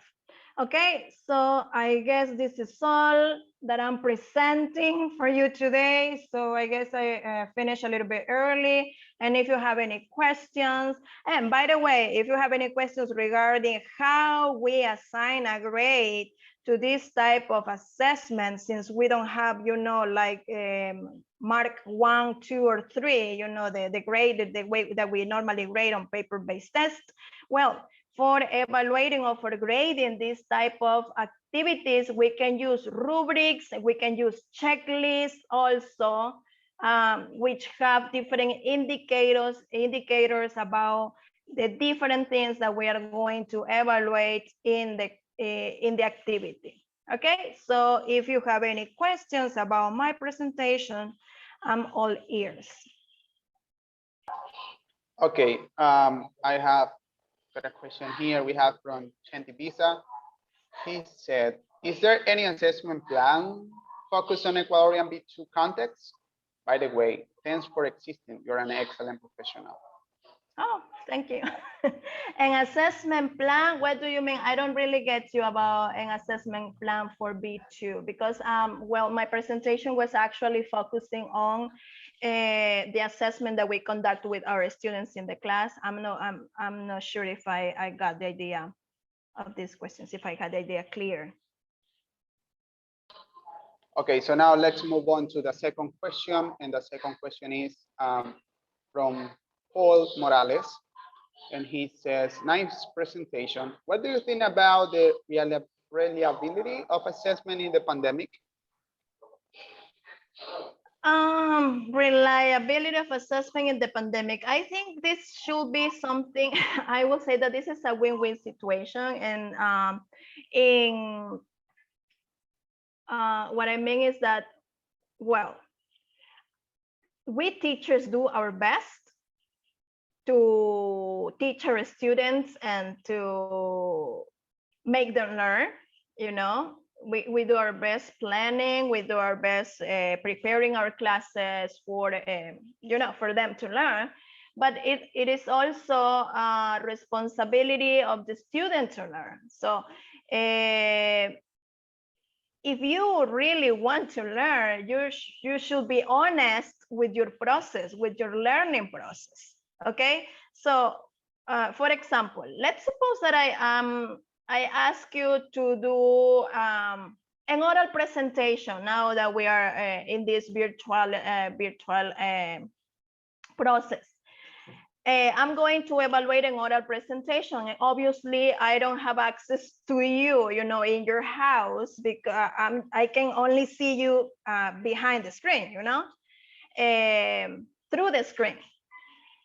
And if you're going to do an oral presentation, and if you're going to read what you are going to present, actually you are not making any damage to me as a teacher. You are making a damage to yourself, because you are not being honest with what you are really learning. Okay, if you're going to, if you're not going to explain, if you're not going to make an effort to improve and to do better, you know, in your learning progress, that's your responsibility. Okay, so I can grade and I can assign a mark, and I can prepare rubrics, I can prepare checklists, and I can evaluate your performance. But let's suppose that I say, no, you are reading, and you say, no, teacher, I'm not reading. But that's part of your honesty. If you are actually reading and you are not trying to do, you know, something properly, in the end, the person who is going to be affected is you. Okay, so I will say that this is a shared responsibility here. Teachers prepare their classes, we try to do our best, but students also have to do their best. And if they are not honest with their learning process, the only persons they are affecting, or they are having, they are affecting is themselves, actually. Okay, so the last question is about, do you think that cooperative work really works while students are learning English? Because mostly some students make more effort than others. Same answer. The responsibility of your learning depends on you. If you don't want to make an effort, you know, you are the one who is going to lose. And the ones who make more efforts are the ones who are going to develop their skills, you know, more, or the most, I will say. Okay. We cannot force you to work more or less. We prepare, we plan the activities as teachers. We try to do our best for you to have a chance to really develop your skills. But if you don't want to develop your skills, that's up to you. You are the one who will see in the future how your effort pays off. Yes, all right. Thank you very much. And by the way, I have to read a comment here. Excellent presentation. Thank you so much. Thank you so much, awesome. Thank you so much for inviting me to this event. Thank you very much, Sandy. It was really a very good presentation. And I hope to have you back again in sometime soon. Thank you one more time. Thanks to you. Bye. Bye. Our next speaker, sí. Oh, okay. Es nuestro profesor, compañero de trabajo, el doctor Edwin Triago, con el tema English as a Medium of Instruction. EMI for internalization purpose. Erin Triave es profesor auxiliar de la Universidad Laica Eloy Alfaro, como todos sabemos. Obtuvo su licenciatura en enseñanza de inglés de la Universidad Técnica Particular de Loja en el 2010. En el 2013 fue ganador de una beca para estudiar en la Universidad Estatal de Kansas como parte del programa Go Teacher. Y en esa universidad obtuvo su maestría y ahora su PhD. El PhD en Currículo e Instruction en Enseñanza del idioma inglés en el 2014 y 2021, respectivamente. Actualmente trabaja como profesor a tiempo completo en el programa de Pedagogía de los Idiomas Nacionales y Extranjeros de la Universidad Laica Eloy Alfaro de Manabí y está realizando una estancia postdoctoral en la Universidad Estatal de Kansas. Sus intereses de investigación son el desarrollo profesional de profesores de inglés como lengua extranjera y el desarrollo de suficiencia del idioma inglés desde la lectura extensiva. Le damos la bienvenida a nuestro compañero Eder. Sí, ya está aquí, por favor, Eder. Hola, ¿qué tal? ¿Cómo están? Hi everybody. I understand I have to give this presentation in English, right? That's my understanding. So, right. Thank you, Licenciado Jorge Corral, for your introduction. Yeah, it is actually true everything that Professor Corral has said. So should I go ahead and share my presentation with? Yes, sure. Oscar, go ahead and. Okay. Okay, let me. You can already share your presentation. Okay, so let me just do that. Okay. Let me go here. Okay. So can you see it? I just want to make sure that you are seeing what I am displaying. All right, perfect. Okay, so Professor Corral has already introduced the topic is English as a medium of instruction, EMI, that's the acronym. And the connection, I adjusted the title, and the connection to processes of internationalization in higher education institutions, universities. Okay, so let's see. Okay, that's a little bit about me. You have already heard some of my academic and professional journey, so I'm gonna skip that for now. And let's just give you an overview of what I am going to share with you this evening. First, I'm going to talk about, or actually I'm going to challenge a concept that is part of, a lot of the titles or phrases that we have heard, I guess, throughout this evening. English as a foreign language. I challenge that, and you'll see why in a couple of minutes. Next, I will talk about English and the role it plays in, as part of this recent concept of internationalization with an emphasis in universities. And third, I'm going to discuss the implications. I'm going to kind of translate what this means for universities, what we need to do, what the potentials of this internationalization and English combination are. So those are the three main sections or parts of this presentation. So let's start with the first one. So before I go on to this part, I want to say this is not a research presentation. Hopefully there is a research as processes in connection to this develop in ULEAM or in other universities. Hopefully that's one of the things that I really look forward to seeing in the future happen because this is something that is gaining a lot of interest worldwide. So the first part, why not English as a foreign language? Why not English as a foreign language? Okay, so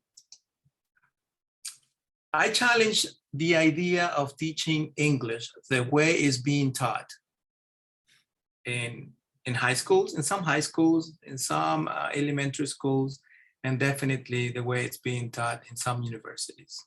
And I challenge this because I know it's part of the discourse, it's part of how English is taught. And let's just try to go into the bits and pieces of this idea. English as a foreign language, right, departs from the idea that we will need the language in the future. You know, we're going to learn English because English is necessary, because we will travel, because you know, we will travel in the future, because I will go study abroad, etc. Or just because I will, you know, eventually meet someone and just use the language. That's why you have the word foreign there. And the picture you have on this presentation illustrates, I think, this idea. You know, the idea of asking for and giving directions. And I constantly use this example because it's at the heart of what English as a foreign language is.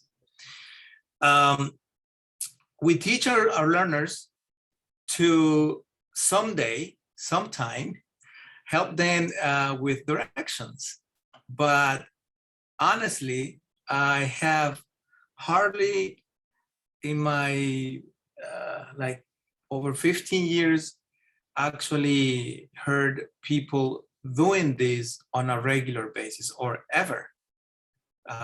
Some of the learners never actually get to do this, you know, because in the first place, when you have a foreigner visit Ecuador, they want to learn Spanish, so they try to use the you know, the local language. So you know, you have there one barrier. Let me give you another example of something that is also typical in a English as a foreign language class. Making a hotel reservation.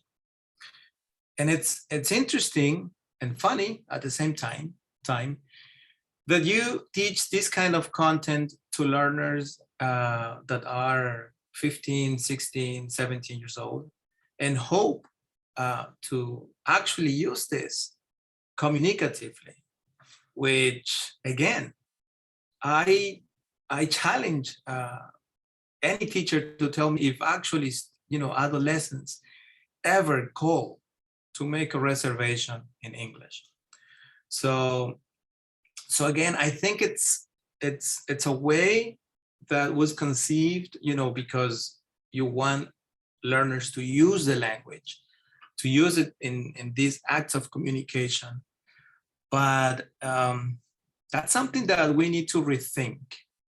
You know, in contexts like the Ecuadorian context, the Peruvian context, the Colombian context, the Latin American context, and some countries where most of the population are monolingual or have other like local dialects, it's really not very clever to teach a language that learners won't really use often, you know, because if we really think about it, the essence of learning a language is communicating messages and entering into acts of communications that have a practical, you know, that get to a result, a practical result.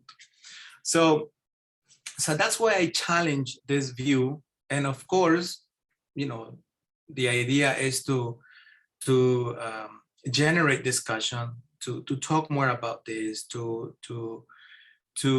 put it on the table, you know, and the research agenda for universities and schools. You know, there has been some change. We have to acknowledge that education in secondary schools and in primary schools lately have shifted towards a content and yes, content-based teaching and also integrating you know, the linguistic aspect. And I think you all are familiarized with CLIL, right? But it's not really something that is reaching the classrooms of institutions of higher education. At the higher education level, it's a little bit more, it carries different aspects that need to be seen with a different set of lenses, you know, because higher education involves more advanced ways of cognitive interaction between the learners and the teachers. So this is my first part. This is my first component of this presentation. I challenge the way English is taught because it gives the idea that we're going to use the language in the future, not now. Now, something that you could probably start thinking about, you know, and like I said, this new routes or new topics for discussion that we, you know, might consider worth introducing in the conversation is that we use the language according to situations, right? So the Common European Framework of Reference has acknowledged 4 domains in which people engage for communication purposes. One is the public domain, the personal domain, the occupational domain, and or work, you know, where we work, and the educational domain. Of those 4 domains, which one do you think it makes more sense to use English? But like, seriously, think about this. Where do you think English being used more meaningfully, and also where there is opportunity for actual use of the language? It's in the educational domain, right? It's learning the language to learn something else, to learn content. And that's what I believe we should start like thinking of as more strategic and more meaningful for students, you know, because what happens in the classrooms? In the classrooms, we have concept learning. I mean, we're always learning concepts in any of the subjects that we take. We're also writing, we're also reading, and we're also discussing, right? So if these are language activities where you have to think and you have to prepare, engage, and interact in different ways, wouldn't you believe that in this scenario, or this domain, as the Common European Framework of References calls it, don't you think it makes more sense to you know, have that as the goal, and not just some future use, but actually using it as something that is the means of communication for something that you're learning? That's what I bring to the table now, no? So now, why English is, as a medium of instruction, more of the alternative? Well, like I said, in the educational setting, the person participates in an organized way, you know, in a learning, And this is, I think, what we need to think of the domain. This is the domain where it makes sense. This is the domain where it makes sense to use English. Okay. Now, this is 1 second. Okay. So now, how is this tied to internationalization of educational institutions? Well, in essence, English as a medium of instruction, you know, with what I have already brought to the presentation, that make it's more meaningful to use it as the language for learning content. English as a medium of instruction is basically teaching content, teaching classes, teaching the courses in English, but without making emphasis in the typical act of communication that the students are not really going to, you know, engage in just because they won't have the opportunities in Ecuador, or Peruvian students studying in Peru, or Colombian students studying in Colombia. Because, like I already said, the public domain, the personal domain, and the occupational domains don't really provide these authentic scenarios for practice, right? So it is in the school, in the educational setting, schools, high schools, or universities, where we can actually take advantage of the cognitive aspects and the linguistic aspects that are generated from the classes, you know, the courses. And I have here something that just happened recently. ¿Qué significa internacionalizar? What does it mean to, you know, start this internationalization in higher education institutions? Well, it means that the professors, the faculty, and the whole structure of the university uses English. In this case, there can be any other language to enhance the academic activity, or in general, the higher education activity that happens in, you know, universities. So one at the superficial level and most general level is getting the professors, you know, the faculty members, to learn or to improve their English language skills. And here, this is something that just happened. I think you can identify some of the people here in this picture.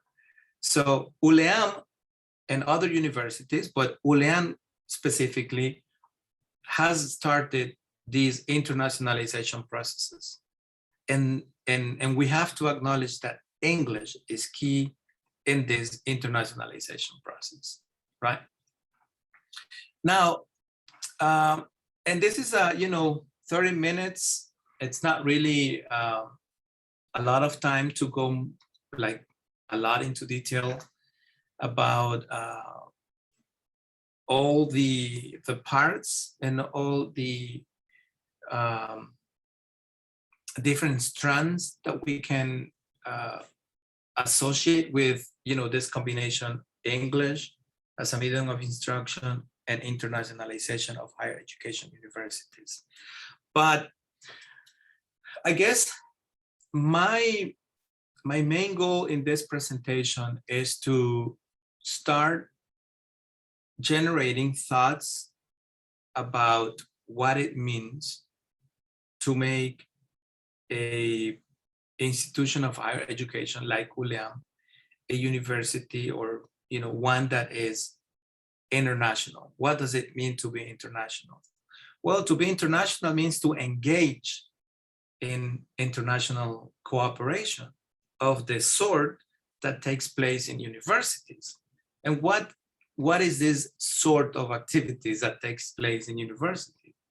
Well, it's academic activities, teaching, it's research, and it's service. Those are the three things. It's teaching, it's research, and it's service. teaching and research translate into service. And all of this is expected. All of this is expected to produce impact in a society. So the implications and what can be done in research in terms of the future, it's very broad and it's also very promising. So one of the things that universities have to do is to enter into agreements with universities from other countries, but not just to enter into these agreements and just leave them, these agreements just sit there and not have anything happen. They have to be activated. I use the word activated. They have to be active, right? So what does that mean? It means engaging in several interactions that allow the whole community to enrich from what others have to offer. And that's how collaboration works in the world. We're weak if we work alone, but we're strong if we work together, right? But what is a way of working together? What is a way, or what can be a limitation of working together? Language, right? Language in our profession is paramount, is crucial, is key, right? And that's why language has to be taken seriously, right? I think no one can deny the power, the influence that English-speaking countries have in the world, in academia. It may be that Spanish will be in the next 100 years, but right now is English, but it can be other languages, right? So that's one thing that we need to look at. Also, we want to look at preparing, the faculty, the university faculty, the professors, to teach the language. That would be like the most direct thing, right, from this internationalization. But with that, with having the language, other opportunities arise, not just for the faculty, but also for the students. Something else is, that universities need to look at, and this is just a hint for if there is people at the from the university here, or from, that are leadership in universities. Their office for internationalization has to have a strong foundation and a structure. And same thing with a English language program or English language institute or department. These two offices or departments have to have a clear idea how to add to a process of internationalization, right? And this is something that, of course, requires research, and there is, an opportunity for scholars to develop different kinds of opportunities. So that's what I have here on this slide. Once you start this process of internationalization, many opportunities arise. Opportunities for research, opportunities for student mobility, and opportunities for faculty mobility. So again, ULEAM, our university, is in the process of internationalization, right? It requires that we all are aware of this and what it involves, right? So can we be a bilingual ULEAM in 10, 15 years? I would say yes,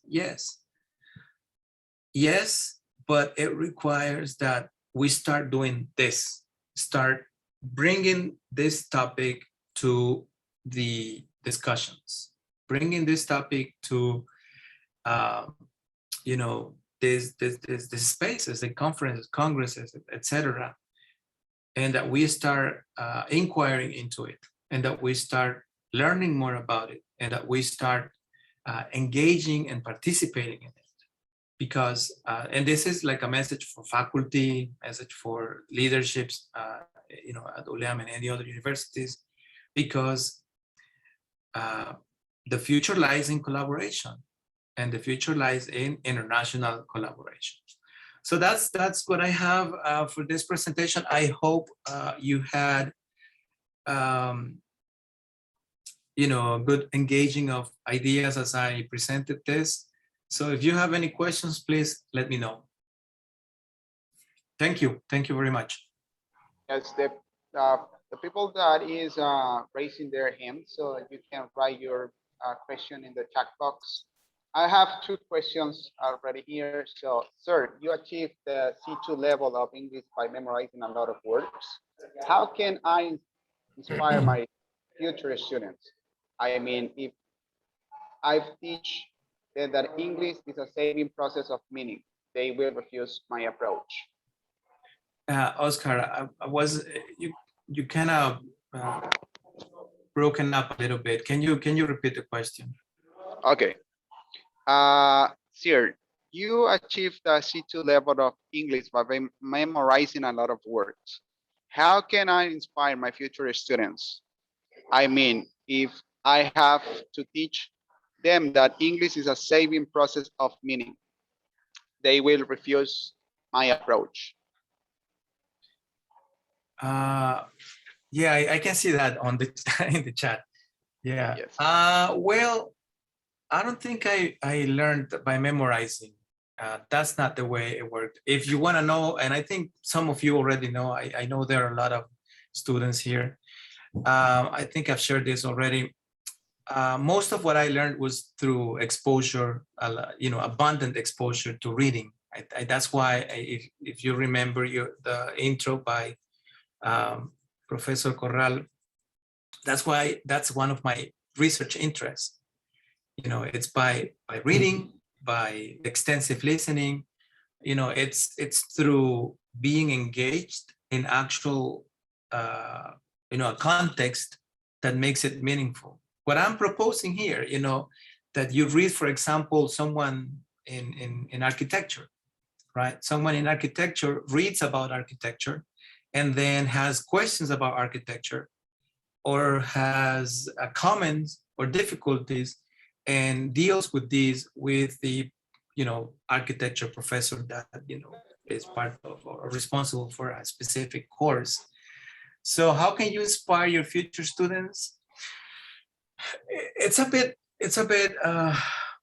difficult, and I have also said this, to inspire someone who is not interested in learning English when they are already in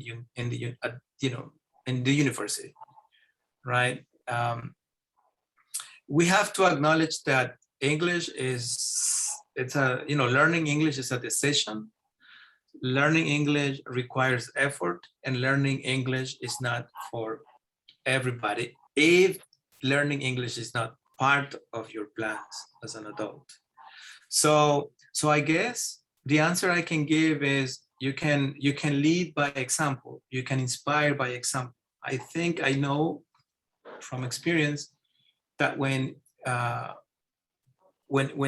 you transpire passion for something, you know, learning a language, I think the students can get some of this and get inspired.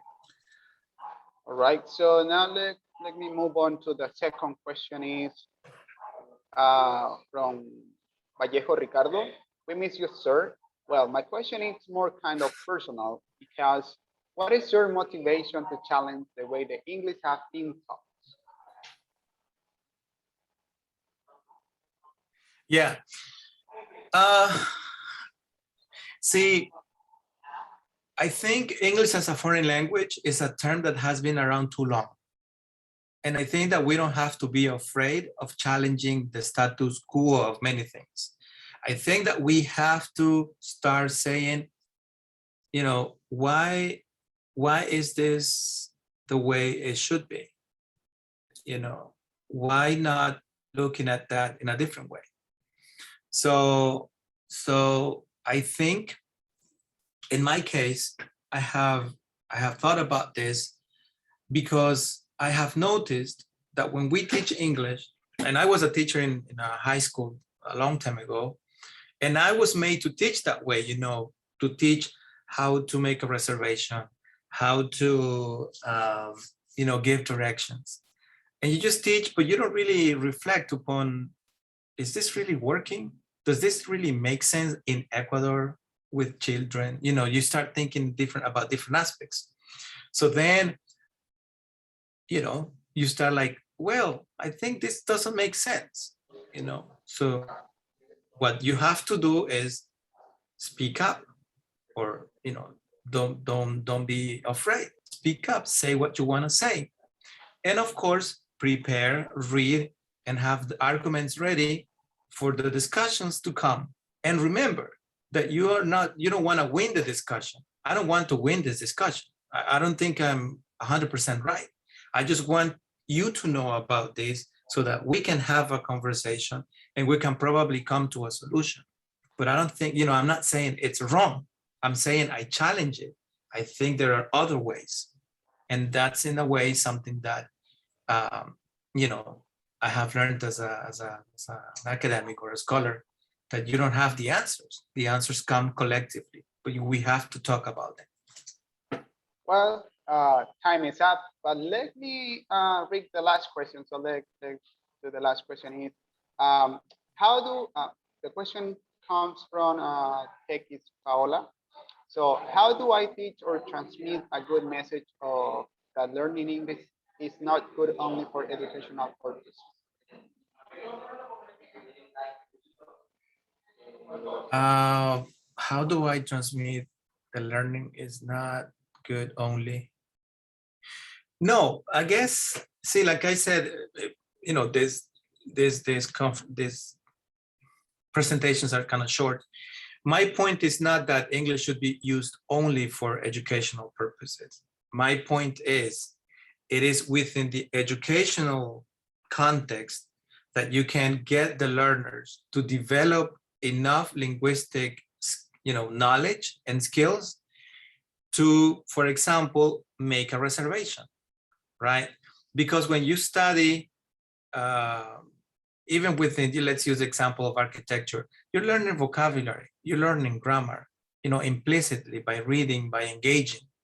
So that knowledge you can transfer and use it, for example, if you want to give directions. Because, for example, let's say, right and left, two words that you need for giving directions. Those two words you can learn within a EMI context. So, but in the EMI context, it makes sense. It's communicative. But, and the model that I'm challenging is not, because the learner are just looking at that as something that someday they will do. Here, as EMI is, it's an environment, un escenario where the student actually uses it for a real, authentic situation, and he's not pretending.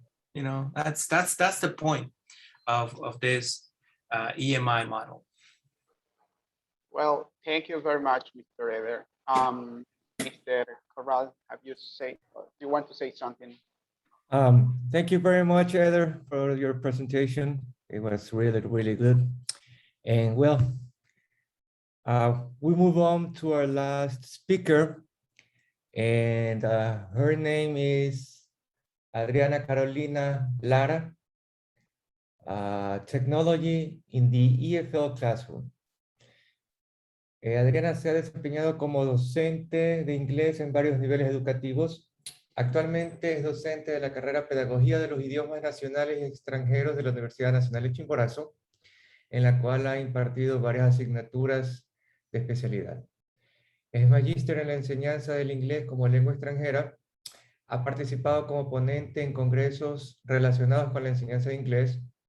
Ha realizado investigación en el área metodológica del idioma inglés.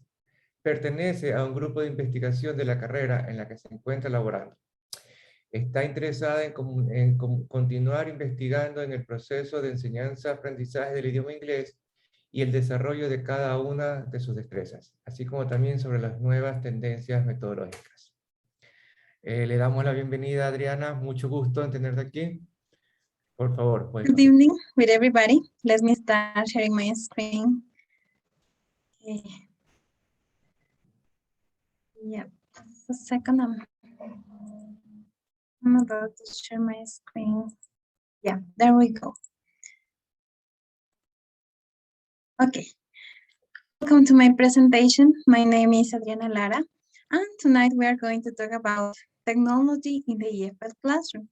So let me introduce the agenda for tonight's presentation. So we're going to start with objective, and then we will review some technological tools that you can use for teaching or for learning English. And before starting, I would like you to reflect in this quotation. To teach is to learn 2 times. Joseph Hoover. I think this quotation is really important for us as teachers because, as you know, teaching is not only sharing our knowledge with our students, but also learning from them. Okay, so let's continue. Yeah. So the objective of tonight's presentation is to identify technological tools to develop English speaking skills. And before starting, by reviewing some digital tools that you can apply in the language classroom, I would like you to answer to these questions. So please, everybody, go to www.menti.com and use the code that you have over here, 29, 32, 28, 26. And I would like you to answer this question. What digital tools do you use to learn English? So I want to know, what have you used in the language classroom? Okay, so please, everybody, go to this link, and there you have the code for entering to this. Do you share the link on the chat box? Yeah, sure, of course. So can you just give me a second? Okay. Yeah, I'm looking for the chat box. Yeah, I don't think I have the option for sending this. Yeah, I already got it. 29, 32, 28, 26. Yeah, so I have here answer quizzes up. Okay, what else? What other technological tools we used? Yeah, live worksheet. Okay, I have some of your answers on the chat box. Yeah, Among Us, Kahoot. Okay. What else? Which other technological tools have you used? Take Office, Genially, Live Worksheets, Bamboozle. Okay. Google Play, Padlet. Let's wait a few seconds till we get more answers over here. Yeah, Jamboard, collaborative tool. Okay.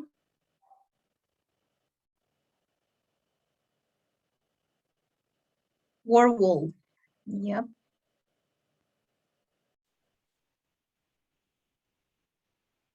Here we have Padlet. Lyrics training.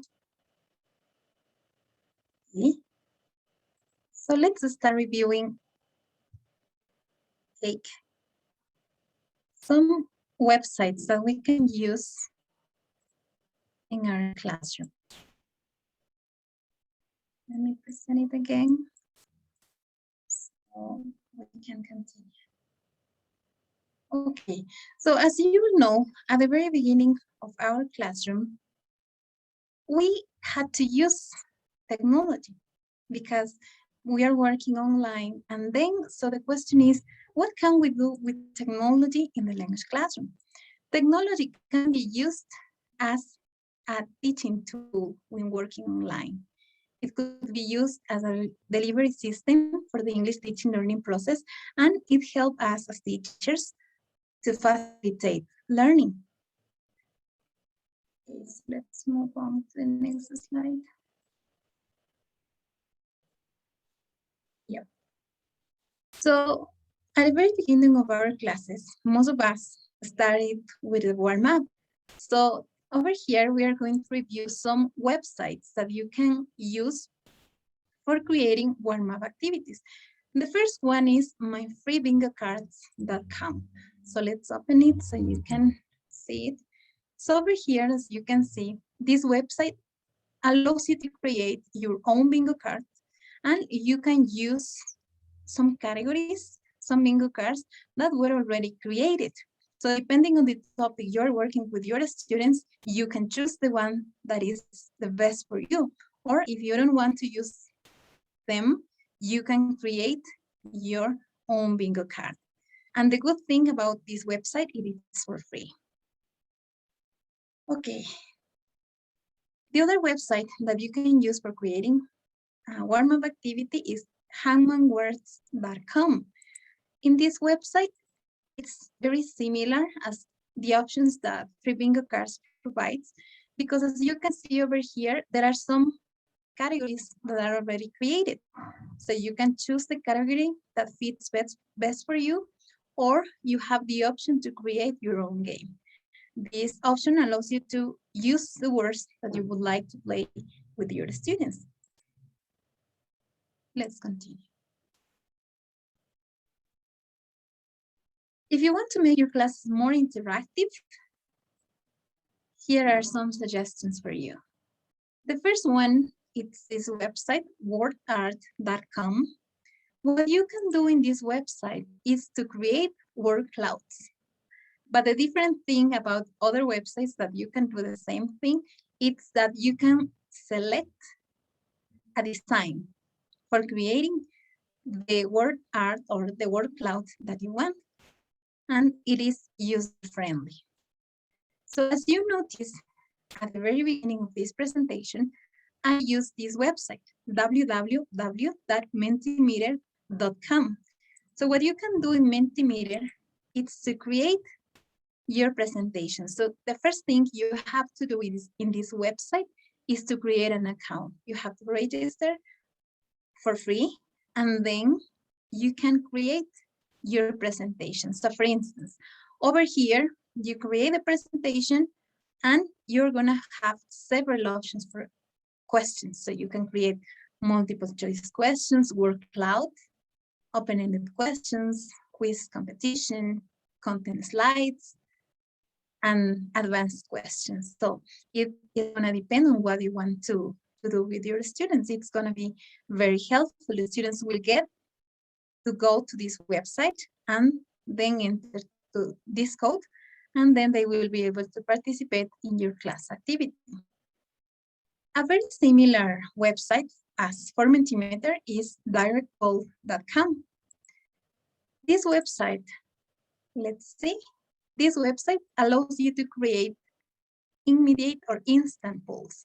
So if you're probably trying to make a decision with your class and you don't know how to know what your students would like to do, for instance, then you can use this website and you will get the results immediately. Okay. When I asked you about worksheets, about websites that you have used for worksheets, and I got some of you told me that you have used Live Worksheets. So let me tell you that Live Worksheets is a wonderful website that we can use to search for any kind of topic for our students. And you're not only going to find grammar worksheets, but also you can find any kind of worksheets for developing all the language skills. So for instance, can you see, I have searched some things for my students, and you can also find songs if you want to practice it in class. The next website that you can find worksheets, it's ES worksheets.islcollective.com. What makes this website different from live worksheets? It is that over here, you will have the chance to download the worksheets.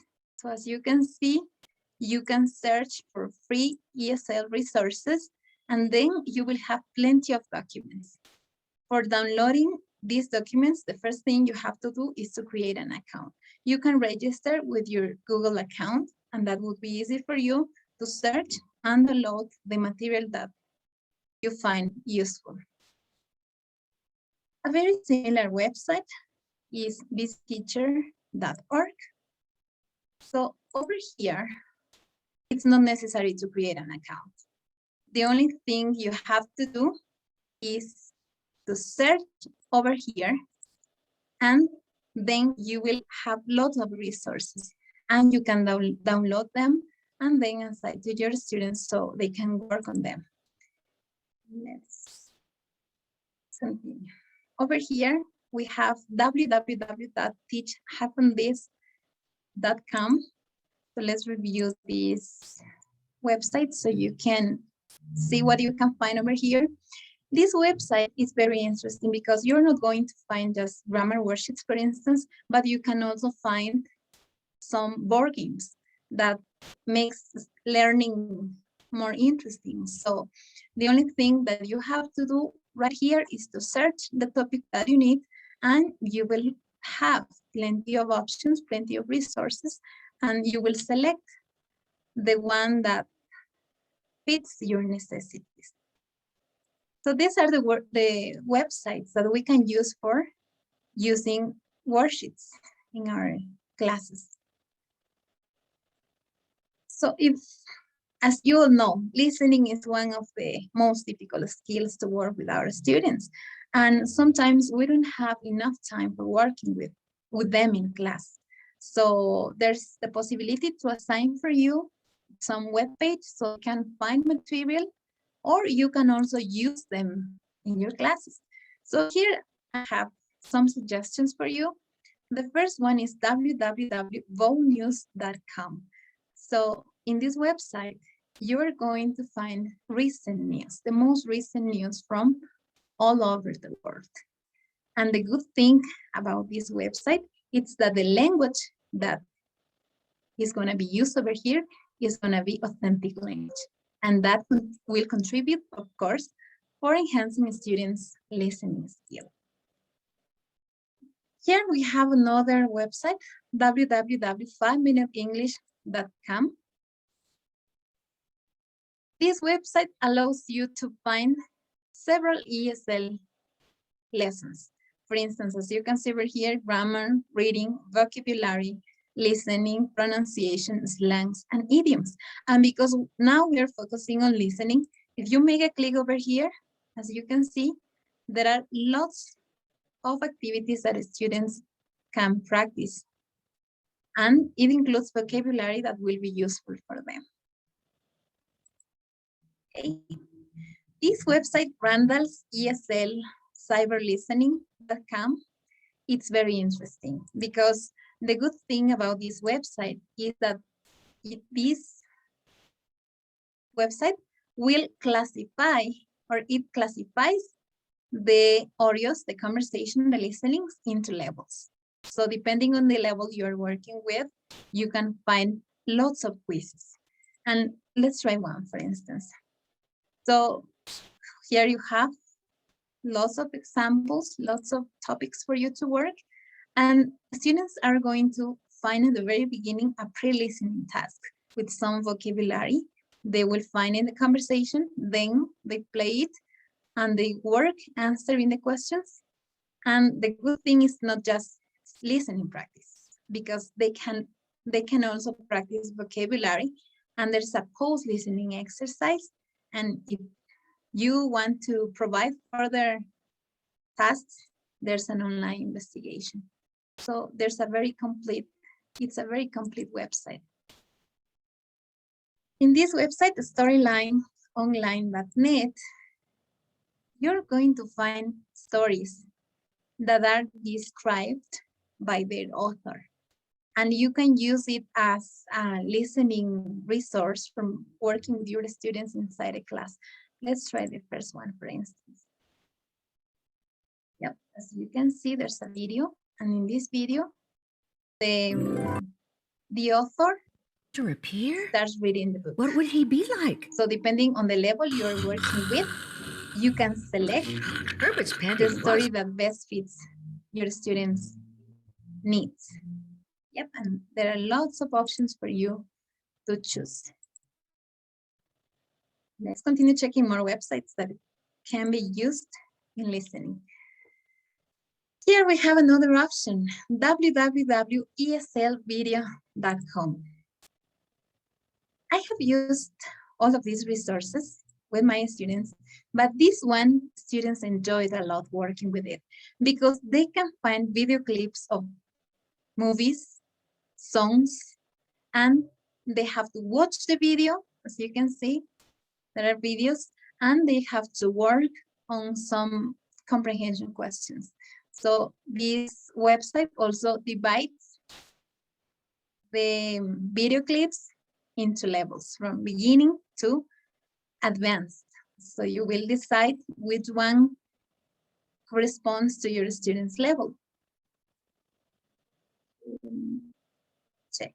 Yeah, this is another one, www.123listening.com/classroom.php. Over here in this website, what you're going to find are some tests to apply to your students. And you, of course, you will select the one that you consider is appropriate for the content you're working with, and students can work on them. Or you can assign your students, you can share this link with your students, and they can work by themselves. This is the last link, the last website that I have for practicing listening, and this is listeningaminute.com. So let's review what it is about. Here you're going to find listenings, handouts, online quizzes, and they are classified by alphabetical order. The topics are classified by alphabetical order. Can you see? So there are lots of options for your students to practice, and for you, of course, teacher, to select which one can help you in your classes. Okay, let's move on to more websites.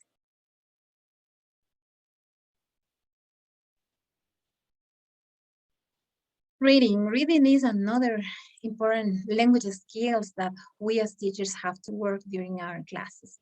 And here I have two interesting websites that will allow you to find digital books for assigning your students to read. So the first one is www.colorincolorado.org. So over here, you are going to, as you can see, there are some categories that you can choose depending on what you're working with your students. For instance, you're going to find books for young children, books for kids, books for professionals, multicultural literature, and you can download them. In the next website, using the online catalog from Lane Library, in this website, you're going to find several books that can be downloaded, ESL books, and they are also classified into levels. So the only thing you have to do is to select the book that you like the most, and you can download them in PDF file and for free. That is the best thing about this website. As you can see, there are lots of books for you to choose for practicing reading. Yeah, can you see this? There are lots of material for your students. Yeah, and it's also classified into levels, starters, beginner, till advanced readers. And some of the books have the option of audiobook, not all of them, but some have the possibility to download both the PDF file and the audio file too. Okay. Here we have three websites that we can also use for working with reading in our classes. The first one is www.ereadingworksheets.com. In this website, you are going to find reading worksheets, activities, and resources that you can use in your classroom. These activities can be worked online, and you can share the link with your students and work while you're working in synchronously. Okay, let's check the next one. www.uniteforliteracy.com. What you're going to find in this website is stories. So you're going to select, let's suppose that you're working with children, the story that you consider your students are going to enjoy, and then they will have the chance to read. What you can't do in this website is to download. You cannot download. You can read it online. That is the only option that this website provides you. The next website that you can find reading material is www.newsinlevels.com.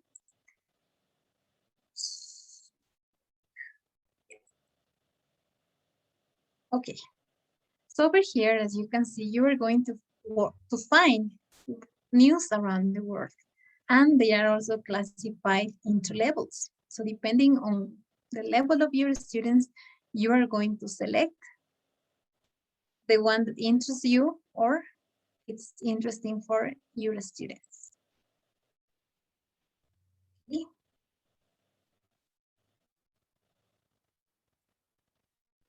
One of the skills that we always have to work with our students, it is speaking.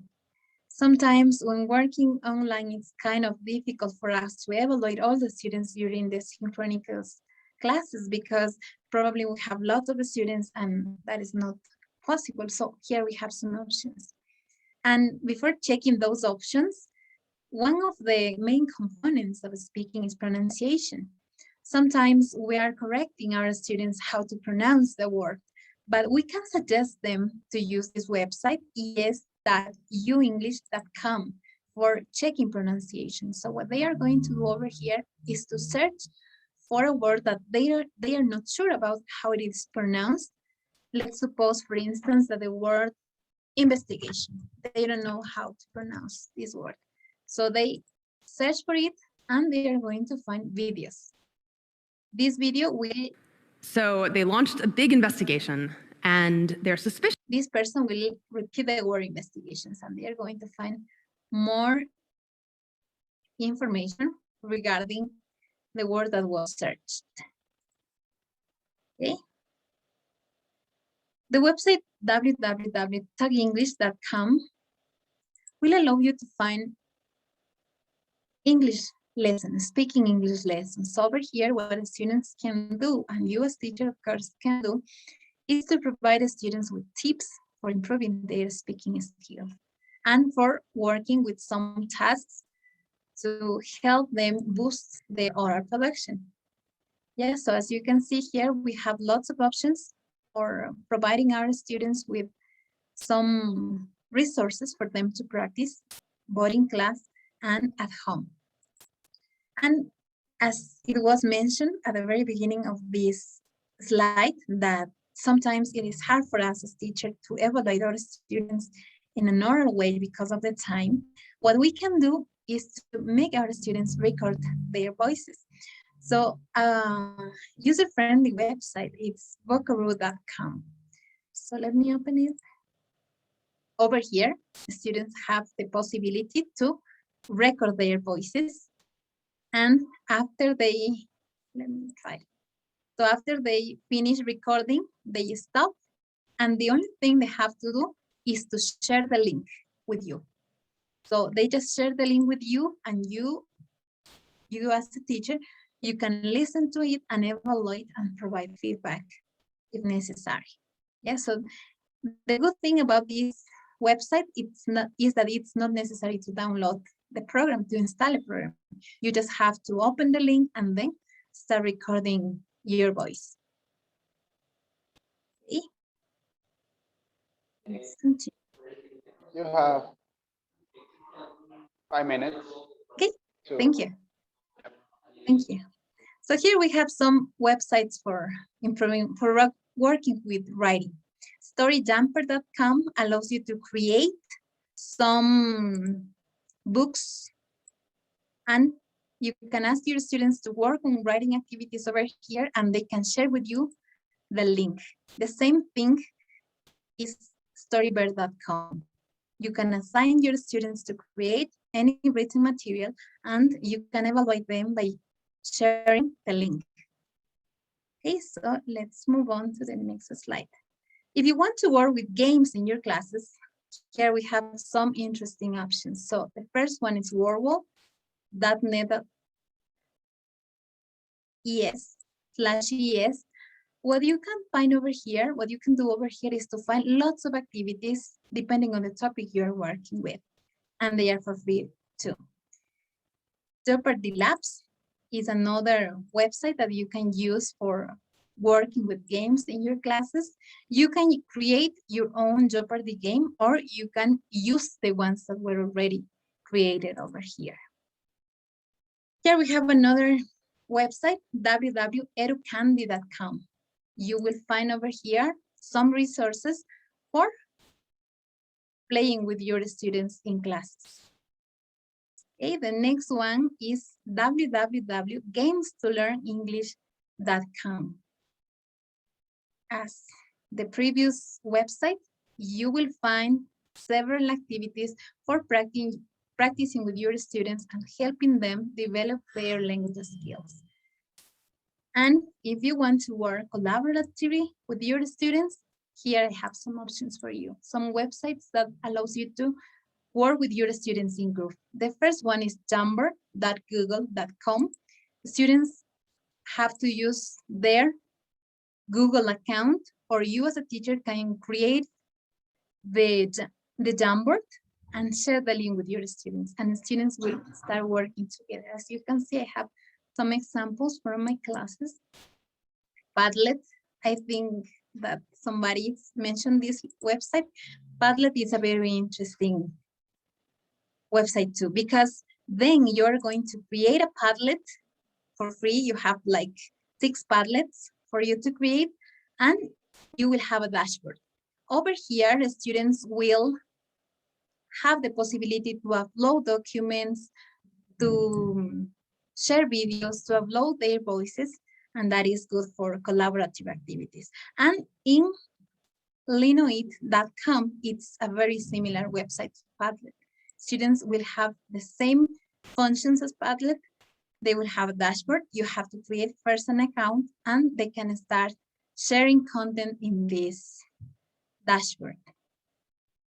Okay, so that is all the websites that I wanted to share with you for applying in your language classroom. Thank you. Okay, thank you very much, Magister Adriana. I'm gonna read some questions that are in the chat box. The first one is from Mero Mabelin, and she said, we know kids get bored or distracted easily, so it is possible to use this kind of websites to teach English to kids? Yes, of course. I mentioned when the website WordWall. That is a very interesting game because students are not going to get bored because this website is created like a game.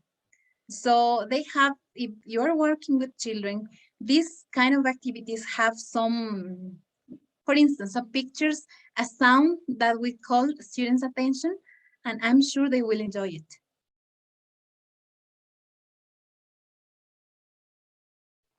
Okay, so the second question is from Montes Michelle.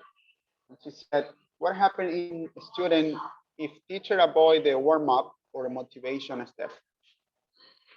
Well, it's up to you, but it is suggested to use warm-ups at the very beginning of the class because then your students will get motivated for learning English.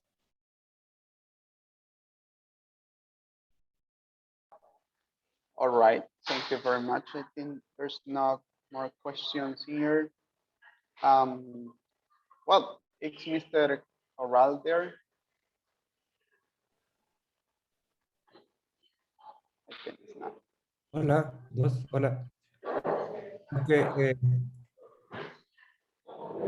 I move on.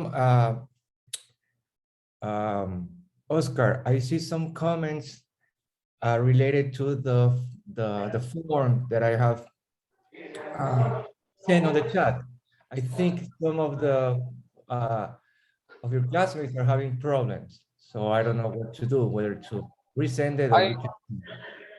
Yes, I already asked here because they say I already tell them that there's an issue here. Okay. Sorry. Okay. So let's see what they say. And again, I want to thank you very much for your presentation. Thank you for your time. It was really, really good, and hope to see you soon in another event that we may have as host. And we are more than willing to help or participate in any events that you may have also. Okay. Thank you so much. Thank you very much. So I go ahead. Okay, I send the second link because they say that you can enter the link, so just clicking there, but I don't know what to do because I don't know a lot about this. So they say that you can register in the second link. Yeah, basically that's the answer that they told me. So okay. And guys, tomorrow we start at 9, right? At 9 a.m. And it goes from 9 to 12. And we are going to use the same link. Okay, that's gonna be for the morning event, and there is also an afternoon event, right? So for that, you will use the other link, the previous one, okay? And I want to thank you all. I don't know, Oscar, you have anything else to share? yes, some people is saying that they cannot see the link. So I'm gonna share with you. Oh, well, I already shared with you. So you can share with all the groups in university. Okay, you can pass from level to level. I will forward these. I will forward these the two links. Okay, I will forward to the presidents, and then they can forward that to their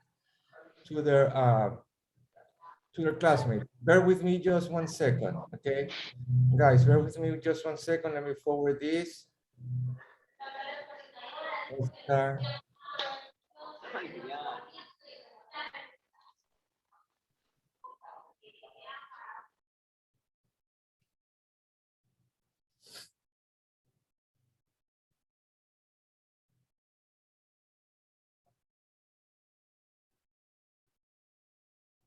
Okay, let me give me some minutes because I'm going to share again. Okay. All right, so let me share here again. Okay, I already sent the second link. This is the second register. Let me check the first one.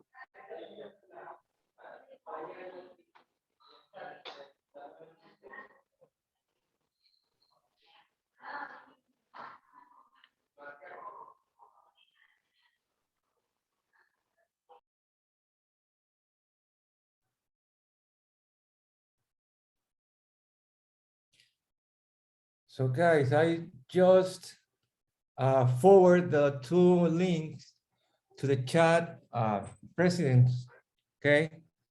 So perhaps you can share with your classmates.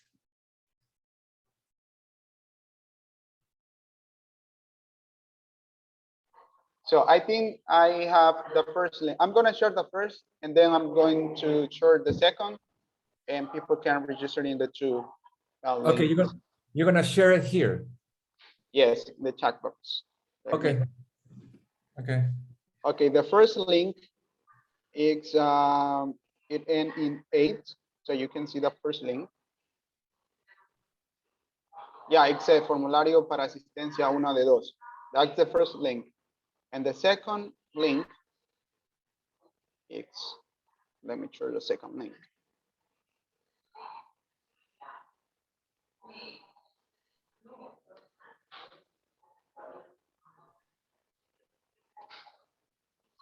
Okay, so the second link is there. So you have the two links there. Okay, so now they can register. Okay.